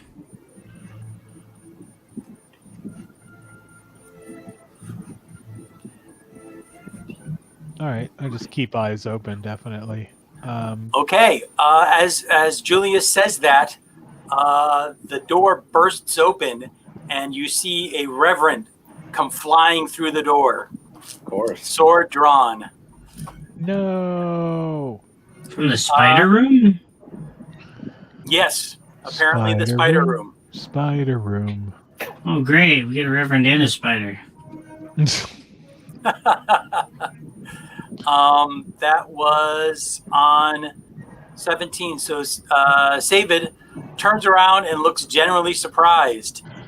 He draws his longsword, and if he drops his bow and draws his sword, can he still attack, or is that his action? No, he can drop his bow and draw his sword and attack. Okay, so he does that. He drops his bow, draws his sword, and takes a slash at the creature.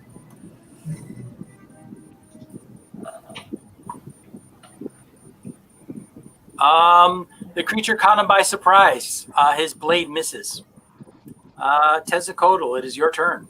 All right, I turn and pepper the new revenant with. Actually, I do a bonus action to do a hunter's mark on him. Okay. And then I go ahead and I will just take one attack on him this time. Got it. And 14. 14 will hit. Oh, awesome. All right, so that is going to be 7, and then Hunter's Mark is going to do another 5. So 12 points. 12 points total, and that is at the new target? That is at the new target, yep. Got it.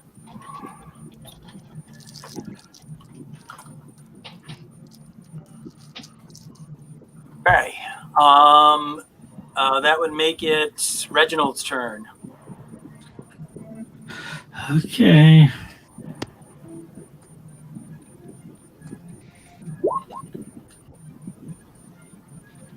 Ooh, crit! Hey! Crit on the old guy. Bad math. That's 5, 1, 35. 35 points of damage? Yep. Wow. All right. Another blinding, searing beam of light shoots forward, and you can see this creature is struck by it. And again, you can just see that it's slowly being torn apart as this intense beam of energy strikes it. It is still standing, but you can see chunks of armor and chunks of flesh flying off of its body. What was the total? 35? 35. Okay. Why won't you die? It is still standing, but it is definitely looking pretty worse for wear. All right. That is the other reverend that you guys cannot see right now currently. But as a free action, you guys can hear the sound of battle from behind the reverend that just came in. It sounds like something is some sort of fight is going on in the other room. Son of a bitch. All right, and that'll take us to Breepine to end the round. So this same guy I was hitting again. 18 to hit for 7 cold damage. Okay, 18 will hit. He takes another 7 points of damage. That'll end the round. Matt, once again, you notice that the creature's wounds begin to heal as he brings his sword up again for another strike at you. And it looks like he is going to strike. Are you going to, I assume you're going to continue fighting, yes? Yes. Okay, so then he does not get disadvantage, and he brings his longsword down upon ye.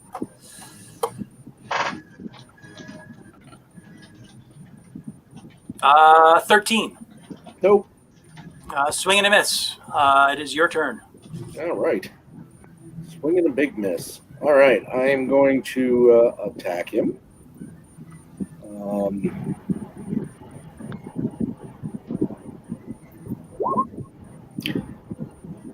That is a 19 to hit. 19 will hit. As a bonus action, I'm going to cast Searing Smite. Okay. That gives me an extra d6 of fire damage. And when I strike, when hitting with a melee weapon, expend a spell slot to deal d8 damage plus d8 per spell level. Radiant damage in addition to weapon damage. If it's a fiend or undead, it's an additional d8. So it's going to be an extra 3d8. Wow. Okay. Yes, indeed. All right, so.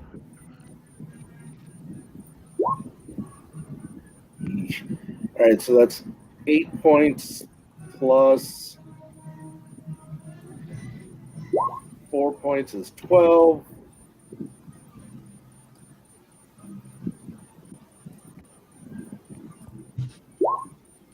That is 23 points of damage.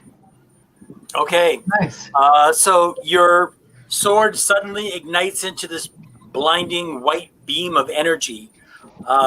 And you bring your sword down and strike the creature. You can feel your blade cutting its way through the creature's torso. The creature kind of staggers and shudders as you're cutting into it. For 23. Yep. It is sorely wounded, but the creature still stands. It has resisted a most formidable attack, though.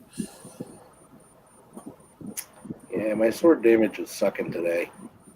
All right. So the Reverend with the Hunter's Mark on it is going to take a slash at Savid, who is directly in front of him with his sword.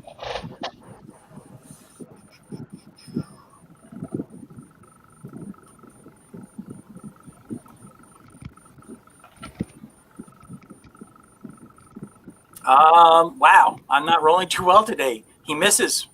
Savid dodges his blow, and he strikes the creature in turn. Unfortunately, this time Savid misses. So they both miss on both sides. That'll take us to Tessacodal. All right. I guess I'm just going to... got the Hunter's Mark on him. Now I'm just going to go ahead and pepper 2 arrows into him. Okay. So, first arrow... swing. That's going to be a 22. That'll hit. And 16? That will also hit. All 2 right. hits. All right, so 6 plus... So it's going to be 8 points on the first one. Got it. Oops, why am I rolling to hit again? Never ignore that one. So that's going to be 8 points plus my Hunter's Mark of 5, so 13 points on that one. Is that 13 total? Well, 13 total on the second one. So 13 plus total. 21 in total. Yep. Thank you. Okay. Well done. The creature still stands, but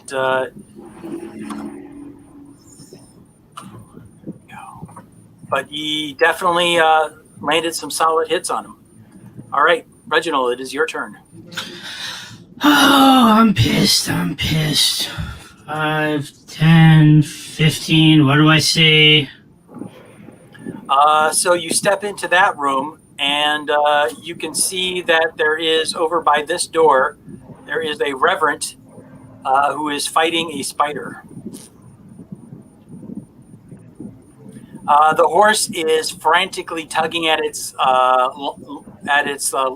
lead. It's trying to desperately break free. So it's, whinnying and screaming and the whole 9 yards. It looks like this Reverend came through this door directly over here, and it looks like a spider followed him through the door. Okay. I'll move back here for a moment, and do I have anything left on there? No. We gotta do the weak ones now.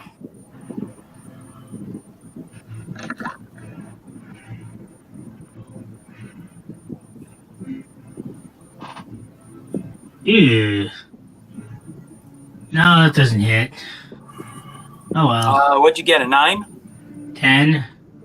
Yeah, unfortunately, a 10 is no good. Okay. Got a couple minutes before the third one gets in here. So the Reverend is fighting the spider out in the large hall. That is off screen, so you guys just hear the battle. I just need to make a roll real quick here. Oh, wow. Spider Reverend battle. Yes, exactly. And that will take us to Brepine. It is now your turn. You know, from the right angle, that spider kind of looks like a face hugger. Yeah, it does a little bit. Same one. Okay. Wave frost. Ugh. 15 to hit for 9 damage. 9 damage recorded. Unfortunately, it is still standing. And Matt, once again, you can see its wounds begin to heal. Yep. That'll be the end of the round. My word. And it looks like he is going to try and strike at you again, Matt. I assume you're going to strike him back? Yep. Come at me, bro. Come at me, bro. He swings his sword. Wait a minute. Let me try that again. He swings his sword.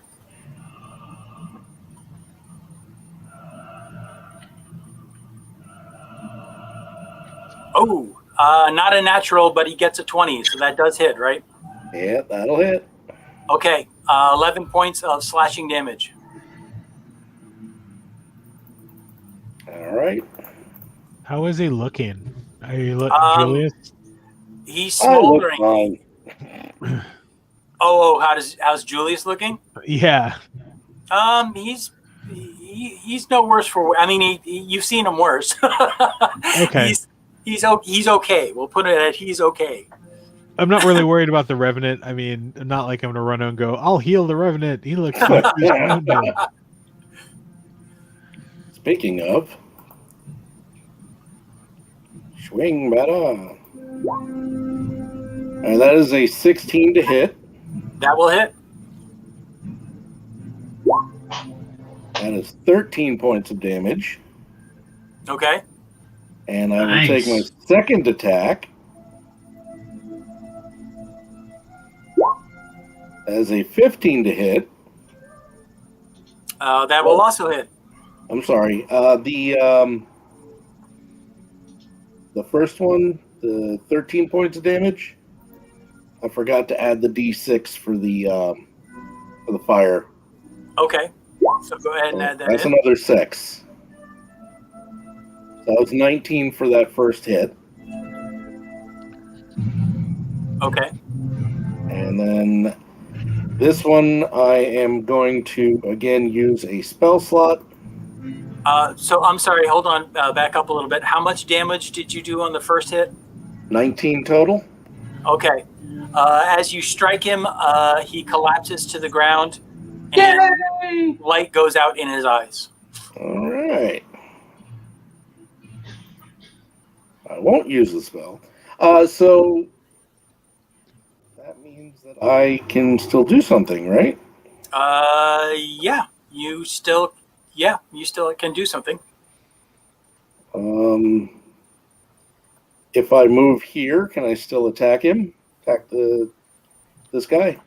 I believe so. That was a 5-foot step. So if you still have an extra attack that you have, yep, I believe you can attack him. Someone correct me if I'm wrong on that. No, I mean he still has movement because he hasn't moved, and D&D 5 he can move that 5 feet, strike that guy, and then move again if he wanted to. Although now he's in threat range, so he probably doesn't want to move. But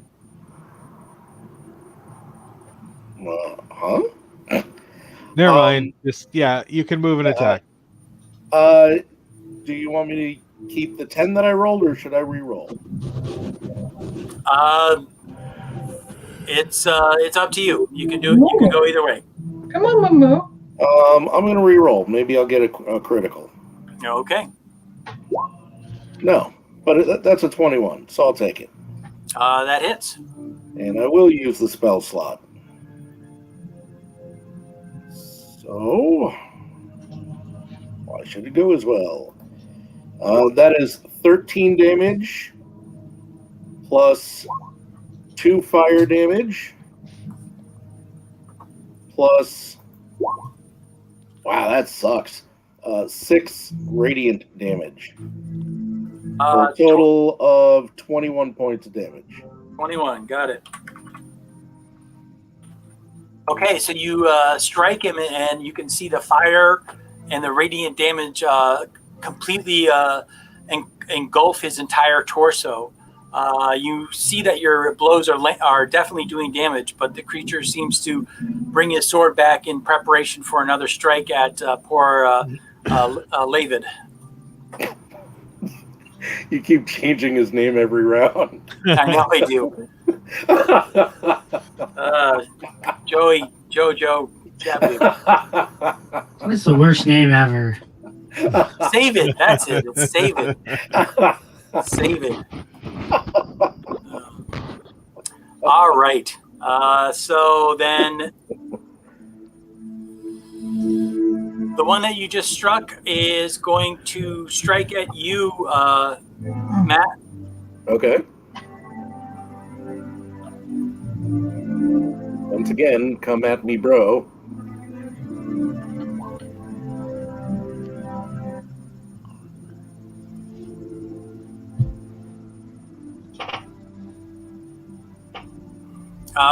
He gets a total of... Oh, he hits you with a 20. Not a natural. For Stop coming at me, bro. 12 points of slashing damage. Stop coming at me. Stop coming at me, bro. Right. Savid is going to strike at him with his sword. He hits and does another 6 points of damage on top of what you did.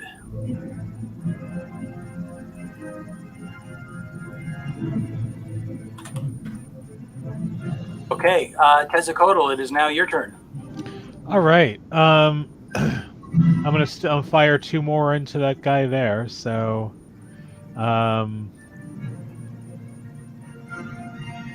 that'll definitely hit. And that'll way hit.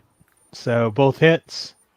First one damage is going to be 7 plus 1. So 8 points on the first one. Okay. And second one is 12 plus D6, so 26 altogether. I'm sorry, what was the total? 26 altogether. Okay, got it.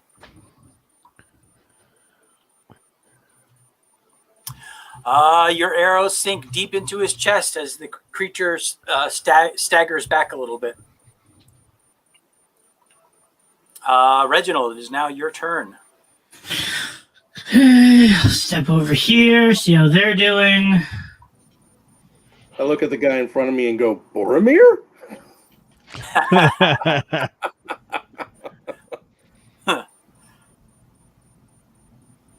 I did just take an arrow to the gut. So it looks like this Reverend out in the Great Hall has dispatched the spider, and it hasn't moved yet, but it looks like it is going to start moving towards the door. Yeah, Which door? The bottom door? The bottom door or the top? The bottom door? Bottom door, yep. Okay. I'll step back. Who told them they could be smart? He's on his way. Try to kill this thing. Ooh, I still have a second level slot.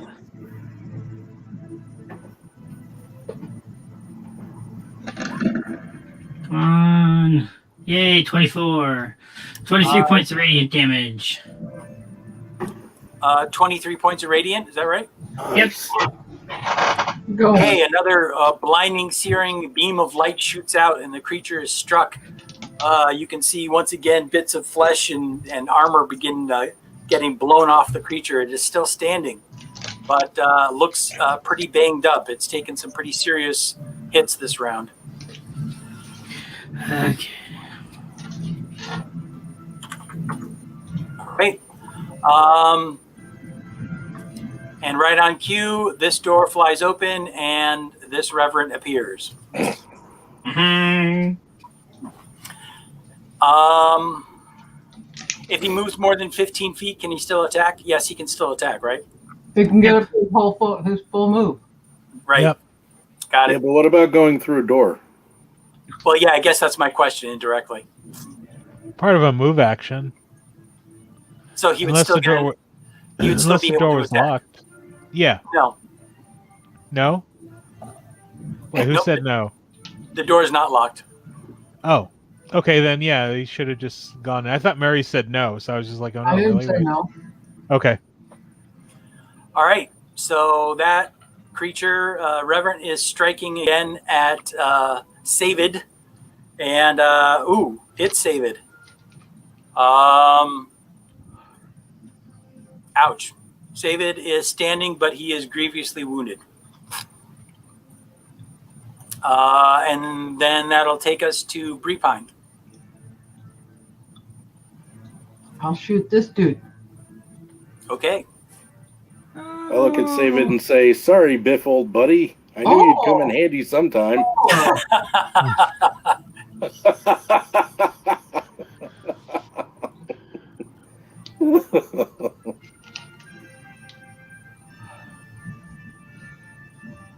Come on, there we go. 27 to hit. Natural 20. Nice. That doesn't make any sense. But it doesn't make any sense. 9 damage. I only did 9 damage. But I stuck on the rolls, so 9 damage. Okay. 9 damage. No.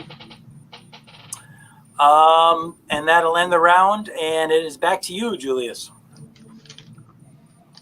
Okay. Let's go with Pete and repeat.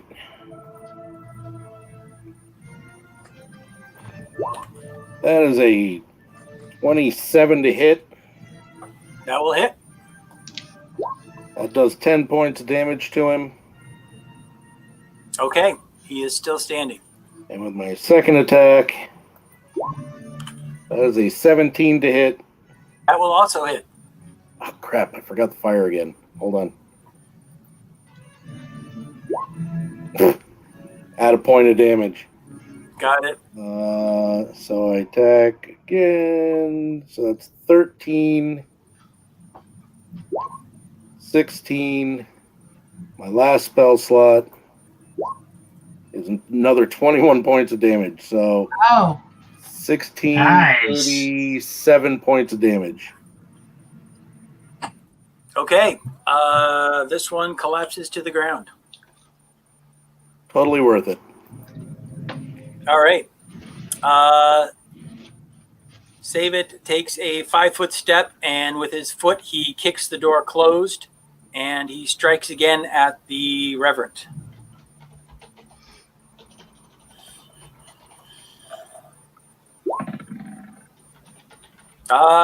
He unfortunately misses. I think he was too intent on closing the door. Tezzacodal, it is your turn. Move my hunter's mark to this one, the last one. Got it. And fire one shot because it's a bonus action to move it. So here we go. Crossbow, or not crossbow.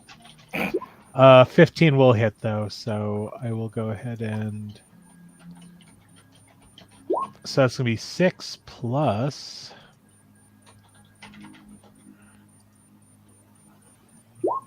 5, so 11 points into new fresh guy. All right. So your second attack is a bonus action? Oh shoot, you're. That was moving. You put the mark. Oh, that's right. Okay, so then I will do. Thank you. Yeah. All right, that'll hit, and ooh, that's a nice roll. So that's 12 plus 2, so 14 points on that second one. Okay, your arrows find their mark. The creature, though, does not seem too bothered. Reginald, it's your turn. Okay. I'm sorry, the second one was 14, is that right? Yeah. Okay.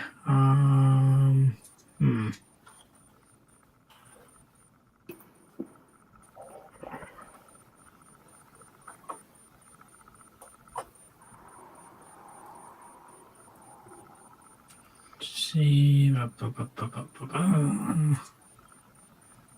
Let's try this. 21. 21 will hit. 11 points of radiant. All right, he takes another 11 points.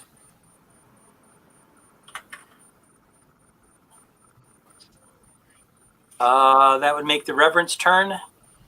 He's going to take a 5-foot step, and he is going to strike at you, Julius. Oh, sure. Fine. Well, you do have a name tag that says Bullet Stopper.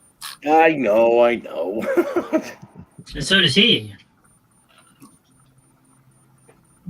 11. 11, I believe, will miss. Yes, 11 will miss. Breepine, it is your turn.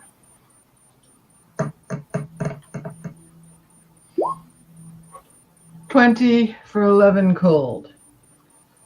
All right. He takes another 11 points of cold damage.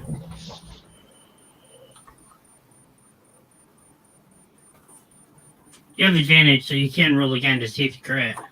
Okay. No.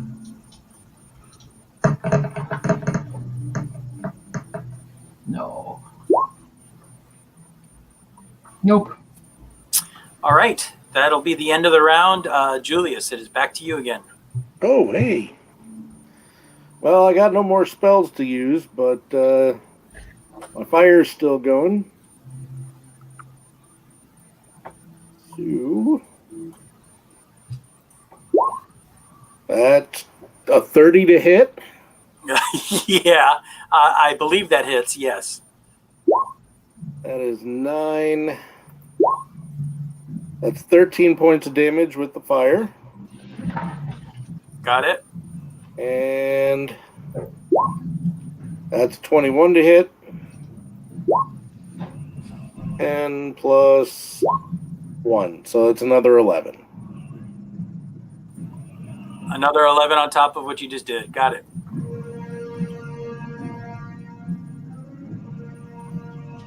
Not quite as impressive, but, whittling him down.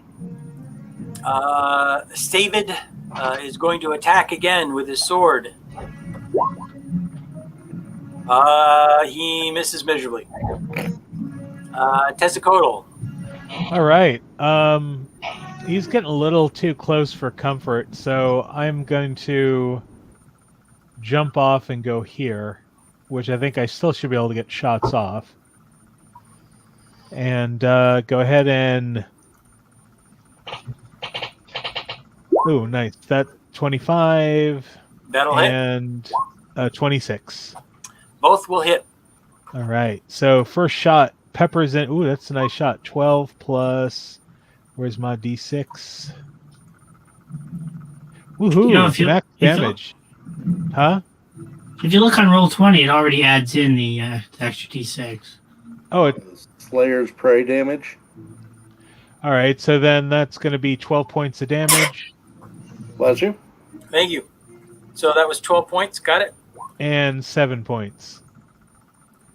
Got it. Okay.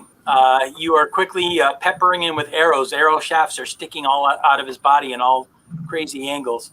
But he is still standing.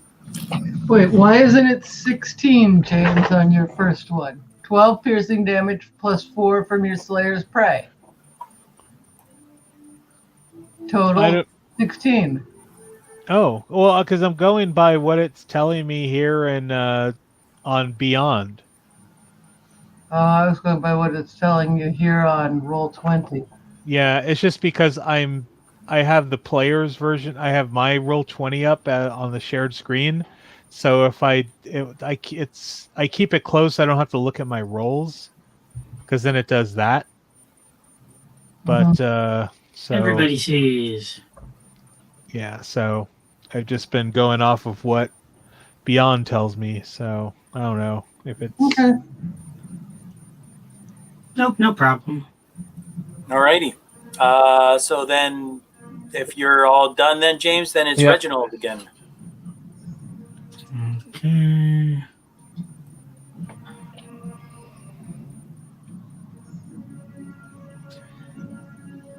Where are we? 5, 10, 15, 20, 25.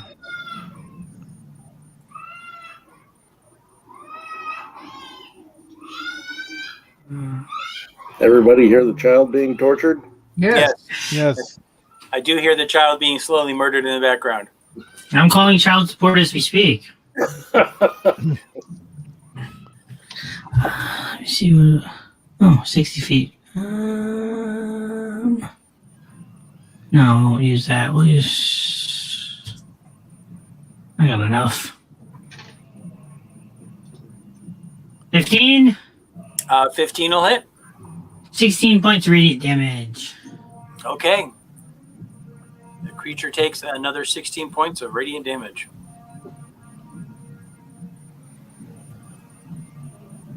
It's still standing. It's always the last one. It takes so long just to kill. That's because it's the last one. Matt, once again, he is going to strike at you thusly. Okay.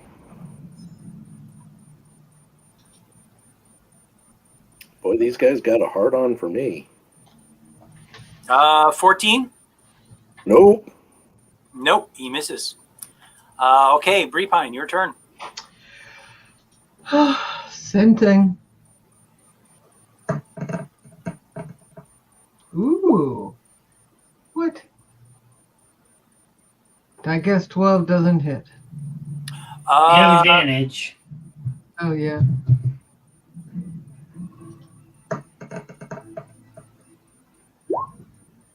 $15 for 11 damage.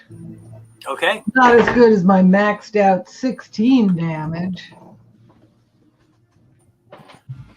He heals some damage, and Julius, it is your turn again. All right.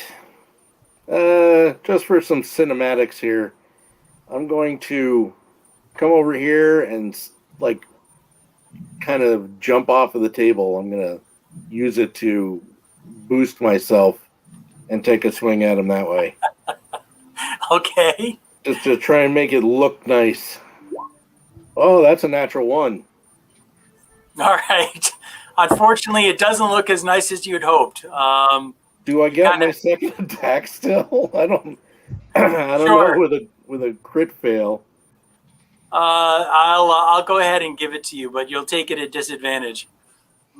Is that Reverend still Is that Reverend standing on the table? Hang on a second. I think he might be. No, he's standing in the same space as a chair, and I'm going to assume he probably kicked the chair out of the way when he got into the room. I wondered, if he jumped up on the table, how did Breepine not go flying across the room? Yeah, right? She would have been catapulted. Oh, look. That's a 14 to hit. Okay. Is that your? Was that a disadvantage then? Is that your worst roll? Yep. Okay, 14 will hit. So go ahead and roll damage. Wow. All right. That is a total of 17 damage with the fire. He bursts into flames, but is still standing. Naturally. Naturally. All right. Savid is going to attack him with his sword once again. See if he can hit this time. Yes, he just hits.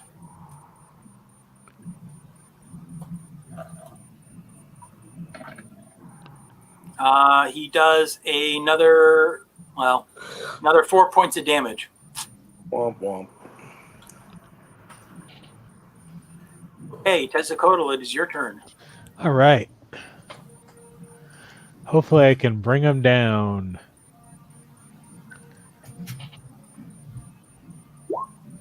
I would say, why don't you die? 23. That'll hit. Oh, and that's a crit. Nat 20. Nice. Nice. So let's see here.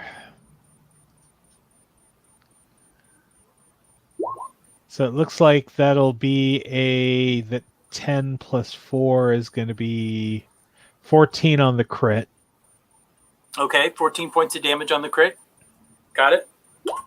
Your arrow strikes him square in the throat. And then it looks like 7. But I'm not, I'm not sure if like D&D Beyond is actually putting in my dexterity modifier or not. It's weird. I'll figure it out. If a dex bonus to 4? Yeah. Then it's adding it in. Okay. And that's my damage. So the second one is 8 more. Yeah. A second arrow finds its mark in his throat. The creature stumbles to the ground. For a moment, is standing on, is kneeling on the ground, kind of looking at you all. You see the light in its eyes slowly fade out, and then it slumps to the ground. All right. I think immediately I want to go and just start chopping these things up. Because if they seem to regenerate, I don't want to have it come back. Okay, fair enough. And that's it. Combat is officially over. What do you guys do? Kick one. You can see that Tezzacotl with almost a maniacal intent is going around hacking the bodies up. Darn straight. I'm gonna unload my my lay on hands on myself. Okay. Well, Julius is touching himself. I'm going to heal the elf. Or what do we got? 8. Okay. Once again, he said, "I am indebted to you. Thank you very much." He looks much better. That's good. Okay. How's everybody else look? Everyone else looks okay, except for Julius still looks a little bit banged up. Not as bad as he was. It looks like after he did his lay on hands, he looks better. But yeah, he's not at full hit points, I guess would be the answer. I will step out here. Is the horse calmed down a little bit now that there's nobody out here? It's still kind of thrashing around a little bit, but it's calmed down somewhat, yes. And the doors are closed, right? No spiders? So currently where the door where Savid is standing is closed. The middle door where Reginald is standing is closed. The last door all the way at the end is still open, but nothing has come through the door. Oh. I would say if we can, I would try to move the horse into the barrel room because that's easier to guard. And then we could go on and finish looking around. I know it's a pain in the butt, but not having a horse would be a bigger pain in the butt. Yeah, that's probably better. It's probably the best idea. Because we got stuff here, we could barricade the doors. So. Right. Which room? The barrel room. The barrel room. Where you found the elf. In there? Wine room. Yeah. Will it even fit in there? I don't Will know. it even fit in there? Unfortunately, he won't fit very well. It'll be a tight squeeze for him. Why don't we put him in I go in there here? with my mace and start smashing things. Or never mind. You're going to start smashing... barrels. Okay. Well, I should probably warn you before you start smashing them open that some of them still have contents inside them. Well, yeah, but I wouldn't know that until I hit it once. Yeah, I guess that's true. So why don't you go ahead and swing and tell me which one you're swinging at.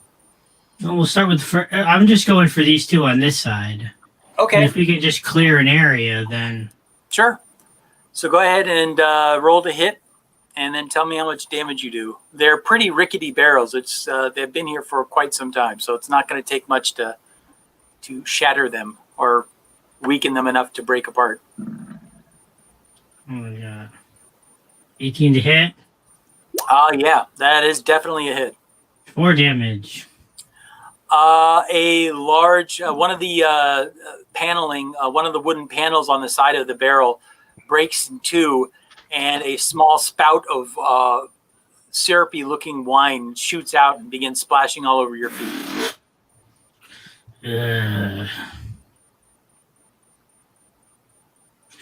Okay. Well, that one's draining. Let's get the other one. You know, a thought. Mm-hmm. If we moved the horse in here, yep, it's got a water source. Okay. We've got a lot of chairs and a big old table that we can use to barricade the doors. Okay. Yeah. That I'm gonna just like look down this little stairway over here, or up, or whichever direction it's going. That staircase, right? That staircase does indeed go up. It leads up to what you would presume to be the balcony above the chapel, but obviously you're not entirely sure. Maybe it goes somewhere else. But your investigation would lead you to believe that it would go up to the balcony above you. Okay. I'm gonna go back in the dining area and start moving stuff around to block off the doors. Okay. He's gonna move it.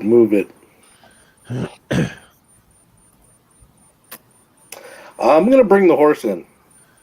Yeah. Okie dokie. I'm just retrieving my arrows at this point. Okay. 17 for animal handling if I need it. Yeah, that's enough to get it into the room. Sure. Like I said, it doesn't seem like this is where it wants to be, but you're able to coax it into the room. Give it plenty of food, and it's got the puddle of water, so. Okay. Go on. Do mommy. Oh.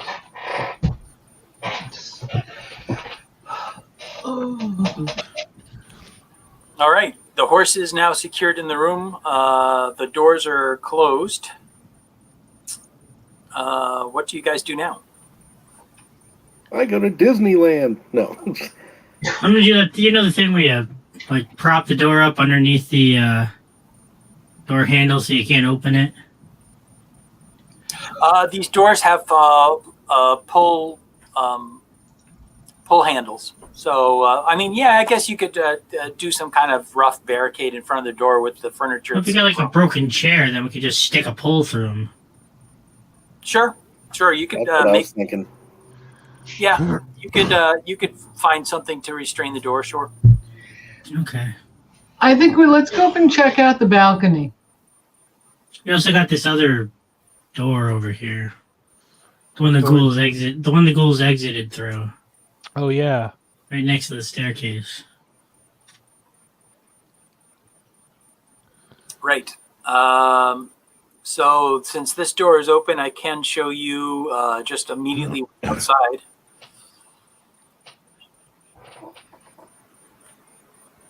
Oh, it goes outside. Yeah, they came outside and came around to this side. Dev, come on, man. Let me love you. And the other staircase on the opposite side of the chapel also is a small, narrow staircase that seems to lead up to the second floor or the balcony. Well, then I guess the only way is up. So going up the small stone staircase does indeed lead you up to the balcony. It's that dashed area that you see there, and there's no other way off the out of here. It's just the two stone staircases leading up or down. And there's nothing up there? No, there's nothing up there. Is there anything up at the altar? At the altar, let me check here. Ow, Daddy.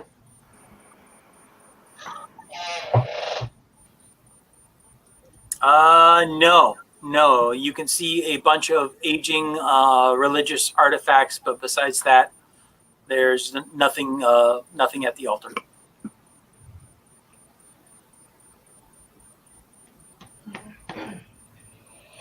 Let's go upstairs. Yeah, I guess that's... Some paladin stuff up there, Julius, but I don't think it applies to you. Probably not. I'll take a look at it anyway, just to be sure. Okay. All these religious artifacts seem to... The altar has a rising sun carved into it. A lot of the religious artifacts that are scattered about the altar all seem to have the same kind of tone to them. You are led to believe that this is some kind. They worship the sun or worship some deity that is connected to the sun. But beyond that, you're not really sure what this all means. Right.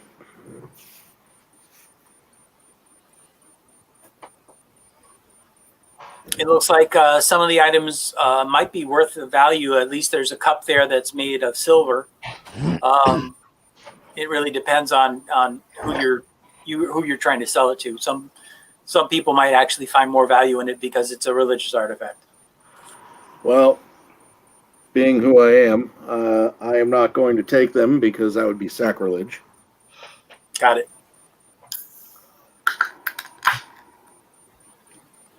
Okay. So you can go out the door and follow to see where the reverends were going, or you guys can exit this area and go up the staircase in the first room that you entered. That's pretty much all you. Let me double check and see if there's something you missed. Unless you want to find out how many spiders got killed, that's about it. That's all. So the only option is really the stairs coming up, right? Or I think we going should go around just because it's easier to bar this door and then just... But it doesn't matter. Probably barred from the other side.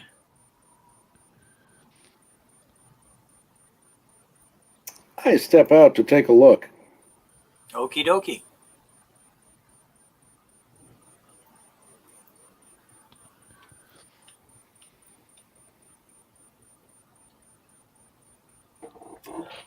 The fog is swirling around you. It's pretty thick, but you're able to make out in the distance. You can see graves.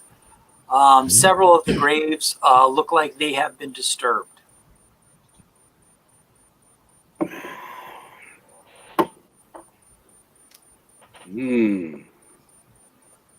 Oh, it's bueno. Over in the far corner, you can see what appears to be some kind of tomb or possibly a mausoleum, maybe some kind of ceremonial structure. And beyond that, you're not really sure what it is without obviously getting closer to it. You can see tucked behind the mansion in the fog-shrouded cemetery is enclosed by a 7-foot tall fence of wrought iron. In the northwest corner stands a religious building that looks like a mausoleum. As you're standing there looking at the mausoleum, Julius, you suddenly feel like someone or something is watching you. Divine sense. Is it Sting? Dumps. No, it's Hall and Oates. You happen to look up and you spot a well-dressed man with a thick mane of thistledown hair is observing you from a high tower window above you. He then draws the curtain and then disappears from view. Where? Like in the building or? Over here, you see this window, and it looks like he's on the second floor. Interesting. So I will step back inside and I will tell people there are disturbed graves out back here. I have a feeling that these three were not the only ones we may have to deal with. And, Yay! And there is definitely someone on the second floor, currently above the tower that has all those beds crammed in it. Okay. What time of day is it? At this point in time, it is getting on to early evening. You guys had gotten here late in the afternoon, if I remember correctly. Since this is the only door that we haven't barred, do you want to just bar this door and rest for the night? That might be a good idea. It's for people to get hit points and spells and stuff back. Yeah. Yeah. Oh, Mike, did I, when I use my divine sense out here? Yes. Did I pick anything up? Undead? Fiends? Celestials? Checking. You have a 60-foot range? It is a 60-foot range. As long as they are not behind total cover. No. Your divine sense did not pick up any of those aforementioned creatures. And that includes the guy up here because he was not behind total cover. Yes. That would include the guy that was up there. Okay. So I will confidently tell everyone the guy that I saw is not undead. Wait, the guy you saw is not undead.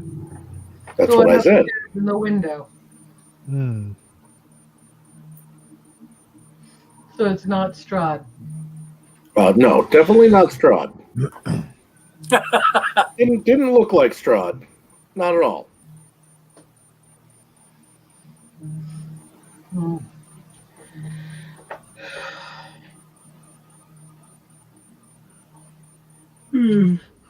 So you guys are deciding on taking a long rest in the altar, is that right? Yes, resting seems like a good idea. Yeah. All right. Are you guys resting in, are you going to have a watch, or I assume you guys are taking turns as far as a watch to stand guard? Yeah. It would make sense. Okay. We'll say 3, 4. What, 3, 4 watches? Yeah, how many watches do you want to do? 3 should be sufficient. I mean, we need to let the Breepine probably... Breepine and Reginald rest the most because you're spellcasters. But I guess, I guess all of us need to rest because I all are cantrips. Because I figured we were just going to keep going, and I was holding my bigger spells for something more dangerous. Oh. We could check out the mausoleum if we have nothing to do. I still think it would be more wise to rest first. Yeah, I think so too. We can do that tomorrow. All right. So yeah, a long rest. So we don't super need to. Hold on, because I have.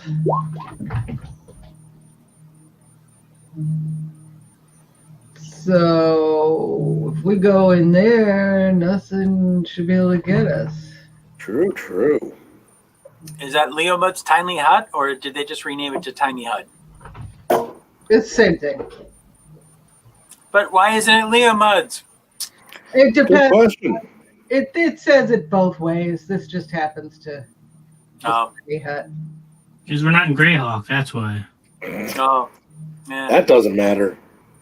Yeah, because they have Mordenkainen in all realms.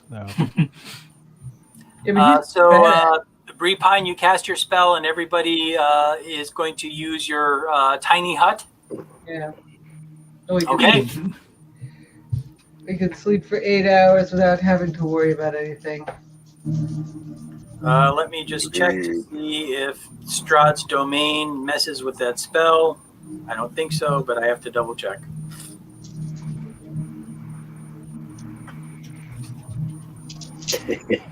Yes, when you cast it, it becomes a monster generator and starts spawning vampires every 10 seconds. Right. Stop reading my book.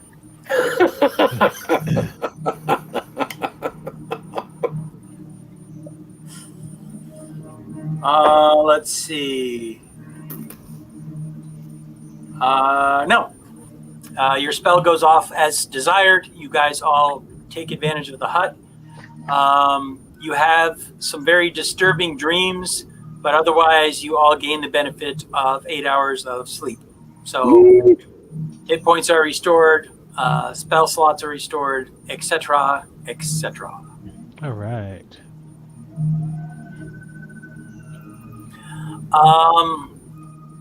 So 8 hours later, you guys have done your rest. Is the horse safe? What's that? Is the horse safe?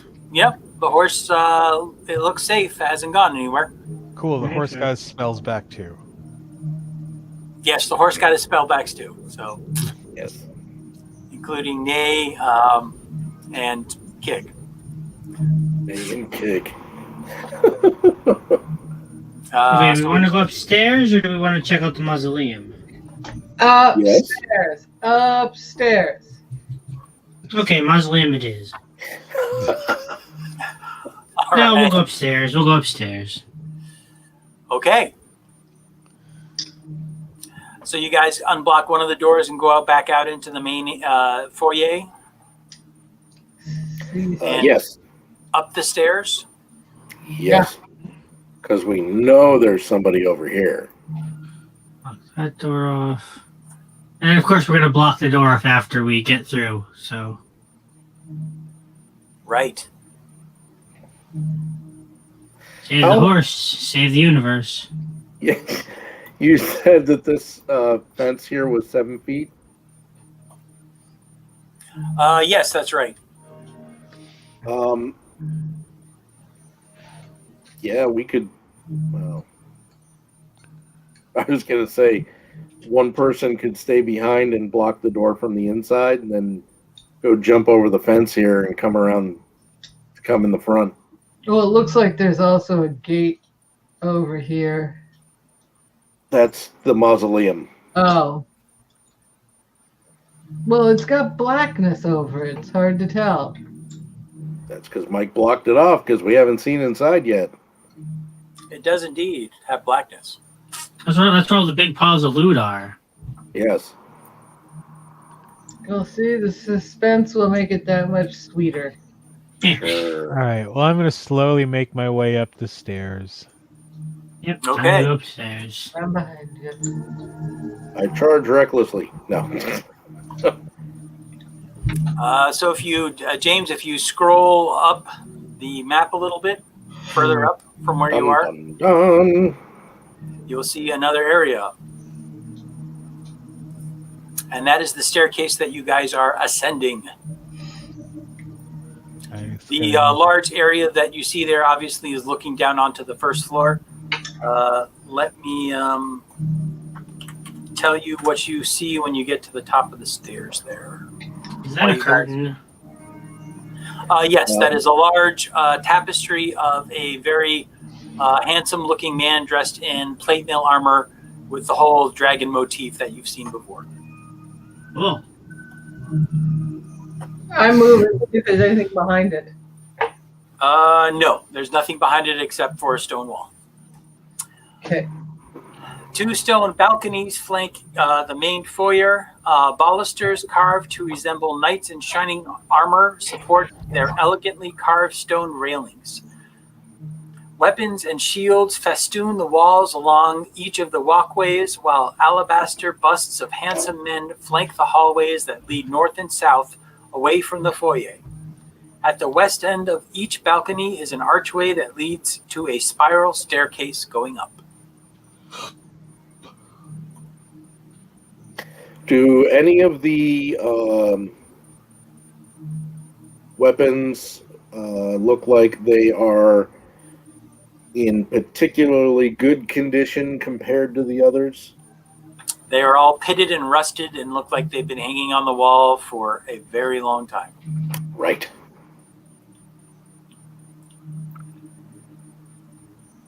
So, all right, pretty fine. Are you heading up? I say we go this way because that's where I saw the guy. I'm right here. I'm already on the stairs.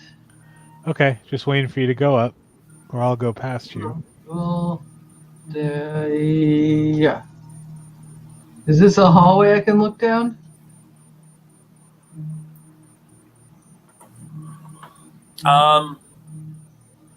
Oops, I goofed. So backing up to the chapel a little bit, let me show you guys. I'm going to show you, if you look to the right, there was more to the chapel on the second floor than I originally had thought. So if you guys look over to the right there, you'll see there is two doors that lead to the area that you're now in. And I will reveal the doors thusly. In a chair. Yes. And a very regal looking chair. So, whoops, my bad. Good job. Wait, so what? So that's the chapel where you guys were before. This is the second level of the chapel, which they didn't have on the map. Well, I didn't find it on the map correctly, so there it is. Okay. It is now accurately represented. Accurately. So, that's a hallway that Bree Pine can look down? Yep. There's a hallway here. I'd imagine there's a hallway here. Yeah. And a hallway here, and a hallway here, and a door here, and a door there, and it looks like there's Yeah, but this side of the building is the one that collapsed. Stairs there. What? This side of the building is the one that collapsed, so I'm not sure if there's anything out here. Oh, well, yeah. It's one of those doors that you open and then fall to your death on. Yes. The elevator shaft. With the mysteriously missing elevator.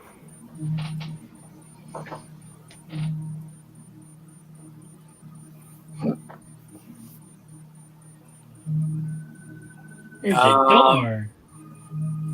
All right, so that's what you see, Tezzacotl. Bree Pine, this is what you see. There's a door and it looks like a Pac-Man ghost. Wow, wow, wow, wow, wow, wow.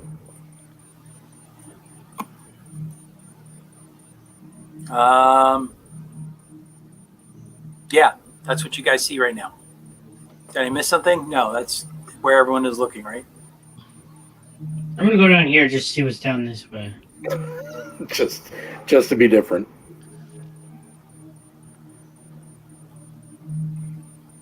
Wow, wow, wow, wow, wow, wow, wow. It looks like it loops around. Yes, it does indeed look like it loops around. I'll move this way. I will go to loop around.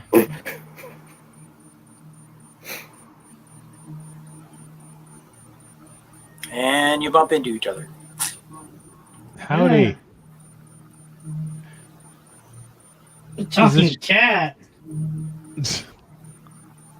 Oh, there's I'll these be right back. curtains.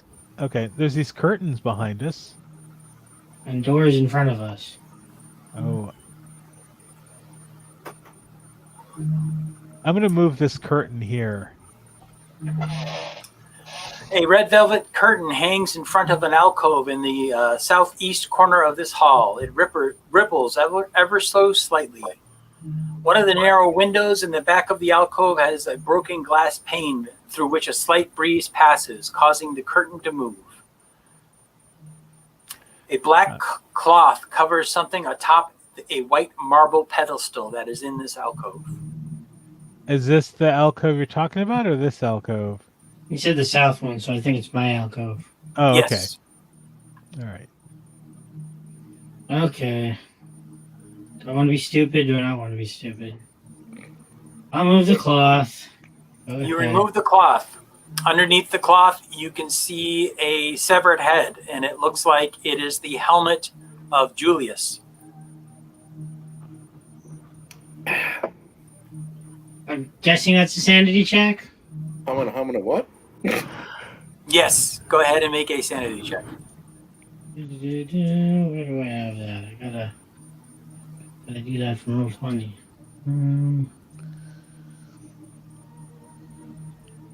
I have the right sanity though. Oh, 23. Yeah, that's right. Not right. One second. Gotta change this thing around. Sanity is not 56.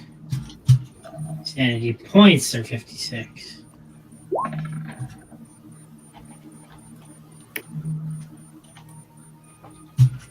Okay. So you can see unmistakably what appears to be Julius's severed head staring back at you. You lose 2 sanity. Ah! It's my helmeted head? Your helmeted head. Okay. So, James, looking in the north alcove, a red velvet curtain hangs in front of the alcove in the northeast corner of this hall.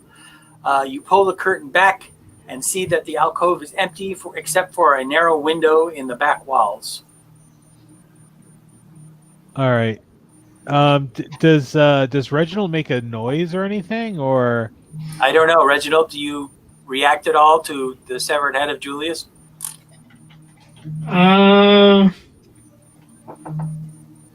It's like a little muffled something or other. So Tez, I'm going to translate that to you. He gives out a muffled gasp. I'll run over. You also see the severed head of Julius sitting on a pedestal. All right. His helmeted head. Julius! Quit putting your head in places. Get over here. Somebody's got to make a save. Yeah, I'm making it now.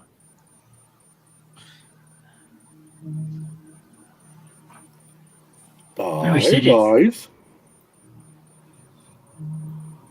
24? His head is still attached, right? Yes, his head is still attached, but the resemblance is uncanny. What's going on in this thread? So you also see your own severed head. So you can make a sanity check. Nope, that is not right. Is it? Yeah, it likes to mess with the setting. It ends up setting your sanity at what your sanity point number is. Plus 26. No, okay. So did you roll a 26 and your sanity is 42? Well, my total sanity is 63. When I mouse over it, it says my sanity is 16. So it would be a plus 3, so a D20 plus 3. Yes. So 19. Yes, you also make your save, but the resemblance that you see before you is uncanny. I mean, they've got the detail is all there. It looks almost like you're staring into a mirror of some kind, but obviously you know it's not a mirror. It is most unnerving. But I know I don't lose any sanity, right? No. Okay. Okay, now out I of am respect for you, we're going to step out of here for a second. Can you see I if am there's a going head to- under that thing? I'm going to approach it, and I'm going to pick it up. Okay. It feels like marble or stone, some kind of stone that's in your hand. Once you actually put your hand on it, the image kind of shimmers a little bit, and you can see what appears to be a broken head of a statue in your hand. And Does then it the look like image, me? no, Okay. it does not. And then the image shimmers again, and it's your helmeted head.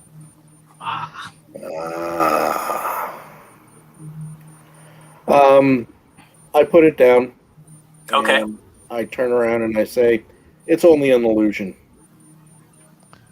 A pretty convincing illusion. Agreed. Do we want to see what's in this middle room? There are 2 doors here, and Yeah, we might as well. Yeah. Scream Okay. if there's a problem. I'll open the. the I'll open the door here. I'll open the door here. Okay. Ooh, a The bathtub. door that Tezzacotl opens is what appears to be a bathroom.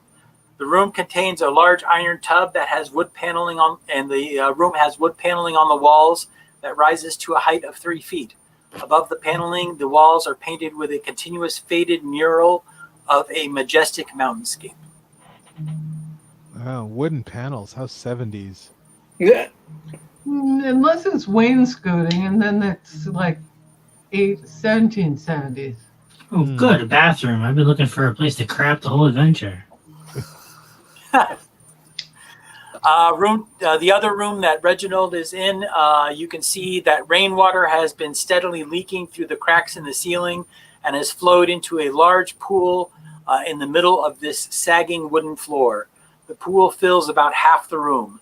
Bare stone shelves line the walls.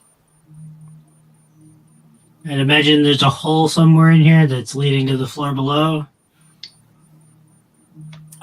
You don't see a hole, but Well, I know, like a crack, because I mean, there was water rushing downstairs. yes, there was water trickling down. Yes.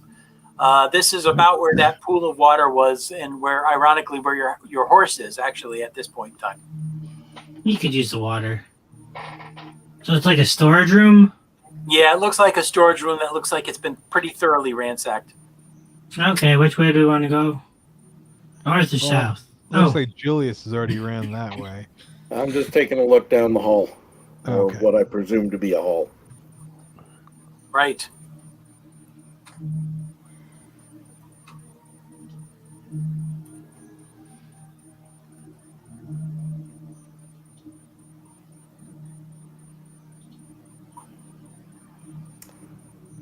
It is indeed a hall. Hey, there's actually floor there. I'm surprised. And you can see at the very end of it, Julius, is open sky. You can see basically this is the area that has completely been destroyed and is missing from the building. And there's probably spiders right at the end there. That would require a perception roll. Please hold on.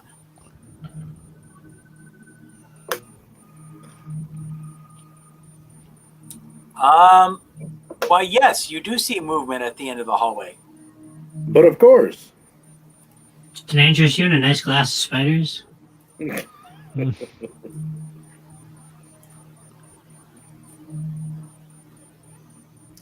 right. And on that note, so we don't want to go down that way, at least not yet.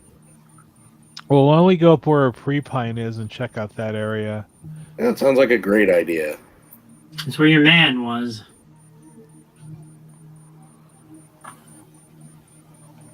Okay, you guys see another hallway. You can see there is only one door, and then it looks like further down the hallway, the area opens up. Would you like me to go first, Prepine? Sure.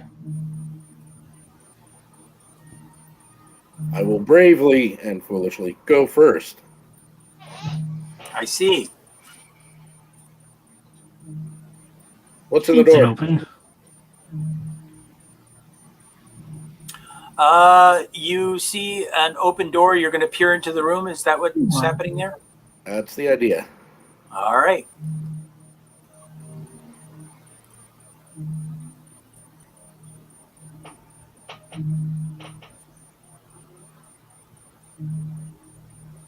My hut was better. The door to this room hangs open. You can see as you peer into the room, 2 beds with torn canopies stand against opposite walls with a tattered rug lying on the floor between them. Set into the far wall is a fireplace black with soot. A soft hiss issues from the fireplace. Interesting. Are there snakes in there? I don't know. Do I see any snakes? From where you're standing, it doesn't appear to be any snakes in the fireplace. Or more fire demons. I don't see any snakes in the fireplace, and it doesn't really look like it's worth going in here at this point. What about possums? They hiss too. I go down here. If you want to check that, you can do that. I'm going to check the possums in the fireplace. Okay. So as you approach the fireplace, a creature emerges from the fireplace and hisses at you and then attacks. It is definitely not a possum. But it does want you to roll for initiative. Is it a snake? Dire possum? It's a dire possum. Snake. Is it a badger? No. We don't need no stinking badgers. Oh, it's cute. It's the same size as Brepine. It's so wee. Let me see if I can post I a need an picture. initiative tracker thing before I can roll for initiative. Okay. I posted a picture of said creature in the thingy. It's a smoke demon. Or something like that. Oh. It's cute. Interesting. Why don't I see that in Roll20? Why don't you? Yeah. It took a minute for it to come up. Oh, there it is.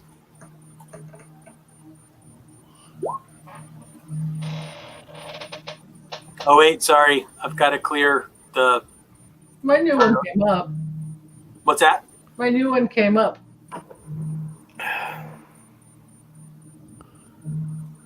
Does it override or? Brepine, go ahead and roll again, and I'll put your initiative in. I had to reset it.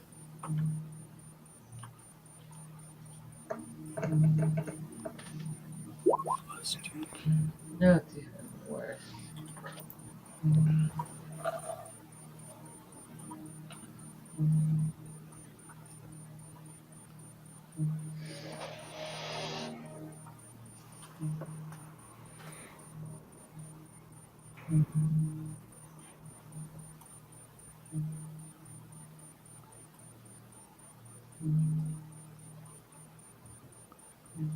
All right. Is that everybody?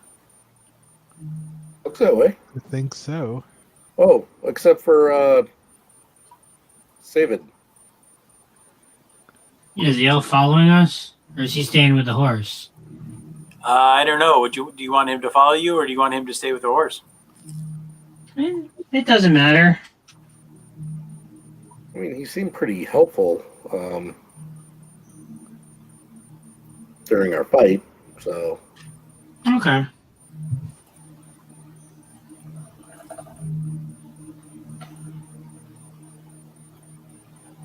Save it. Oh, save it. What happened? All right. Besides, how else can we enact Operation Elven Shield? That's right. All right. So, Reginald, you get to go first. Now, do we actually know anything's going on? I will give you a perception check. Nope. There's been not enough sound to really. No, you don't know what's going on. So, Tej, you want to check that other door while they're going down the hallway? Do we even know anything's happening yet? Do we? No, there has been no sound from the room, so you don't know what's going on. So, we're gonna skip on down to the smoky creature. Do we hear anything in this room? Yeah. That's pretty much my turn. Is do we hear listening at the door? Okay. The creature is going to attack you with its claws. That's mean. Yes, it gets an 18 as it strikes you with its claws and does 5 points of damage. And it's only smoke damage. Yes. So it only happens to my lungs. Yes. Correct. So that would make it your turn, Brepine. Mm-hmm. So I think. Reginald, you don't hear anything at that door that you're standing in front of. Okay.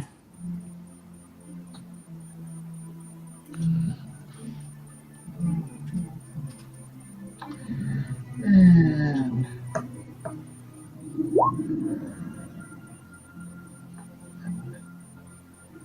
3, 7,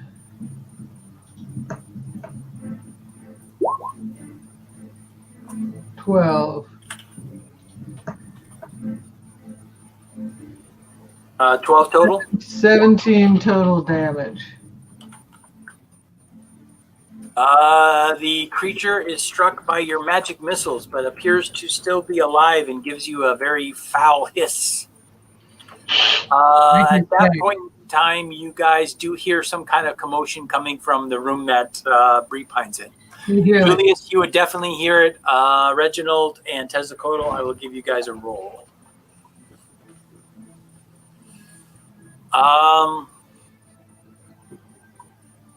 Tezzacotl, unfortunately, no. You're probably listening at the door.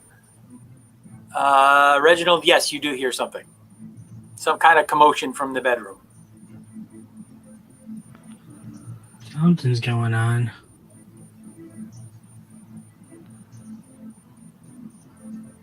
Something's Okay. afoot at the old manor.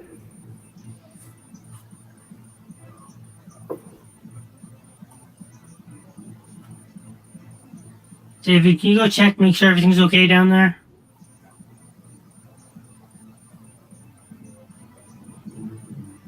Since it's your initiative. Whose initiative is it? Let's save it. So Savid is going to go down and check out the room. And of course, he's going to say, Repine's under attack. Alarm! And he's going to fire an arrow at the creature. He draws and fires.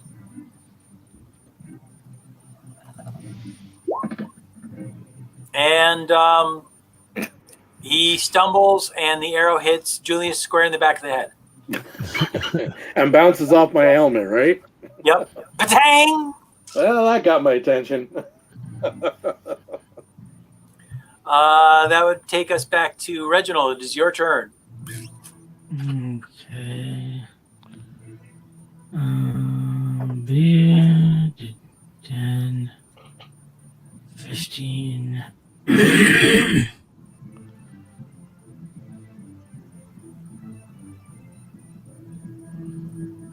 Let's see what we got.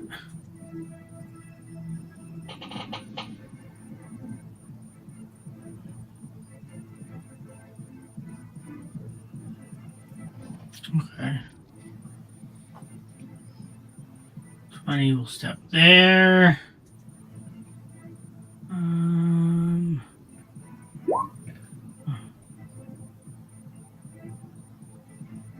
Has to make a DC 14 deck save.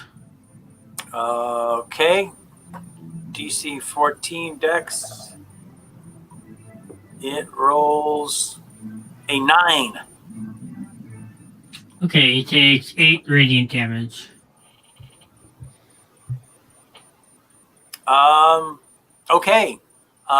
When your radiant damage strikes it, it bursts into a large cloud of smoke right where it is occupied.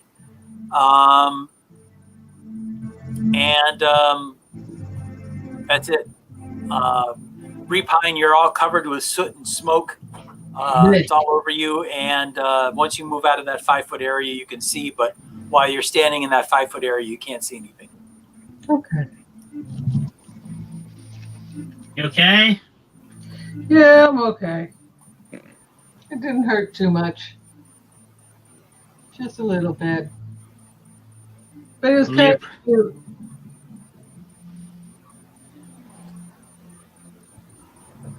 You could have just ignored it. And then it would have just come up and gotten up our butts later. Probably not. Probably would have just hung out in there. But anyway, I digress. Okay. What next? I go and listen to this door. Okay. As you walk down that corridor, your foot hits something. You hear a sharp metallic twang, and then the ceiling collapses on you.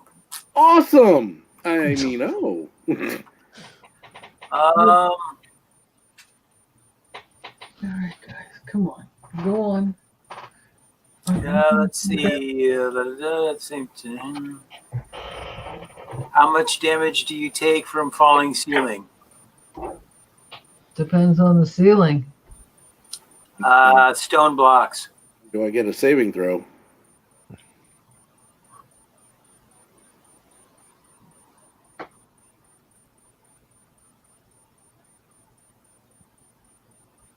No, it does not look like it. It looks like you're taking 2d6 damage. Okie doke.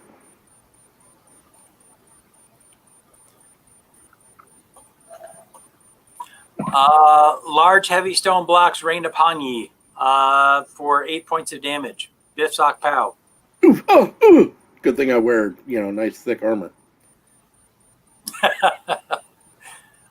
So while you guys are all standing in the around the corner, you can hear what sounds like heavy metal rocks hitting metal. It makes quite a loud noise. Do you get that normal plume of smoke coming around the corner from falling masonry? Yes. The telltale sign of fallen masonry is the cloud of smoke. So we're out of combat. You guys are free to act. I run down there to see if he's okay. I am very calmly listening at the door. No. Senka, you dead man. No, after that, I'm just going to open the door. Okay.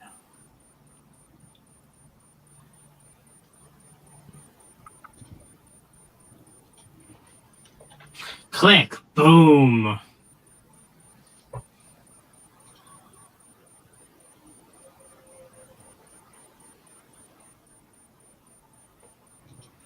Why, there's nothing in here but a bunch of useless bones and organs. This room is littered with the wreckage of let me try that again. This room is littered with the wreckage of ancient bunk beds. 5 dirt-caked windows allow precious little light to enter, and between them are 4 empty armor stands. Empty torch sconces line the walls. As you open the door, you see what appears to be 4 creatures that seem to materialize in front of you. They are vaguely reminiscent of armored knights bearing swords. They immediately turn to you and rush to you to attack. Initiative? No. Yes, that would be correct. Hey, Mike. Second.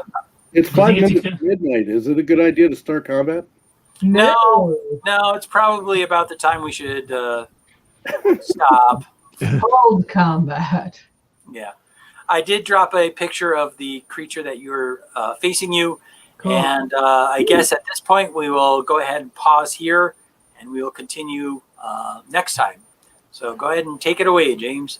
All right. Well, everyone, thanks for watching. As always, we appreciate you being here and checking things out. And just remember, if you want to support our cause, we have a Patreon over at patreon.com/Grindhouse Media. Also, you're probably checking us out on YouTube right now, Facebook. And, if you also want to buy cool branded stuff, although I don't have the new logo on t-shirts and masks and bags yet, so that's definitely something to come if anyone even buys stuff, but got to be hopeful there. All right, and other than that, I am going to go ahead and send us out.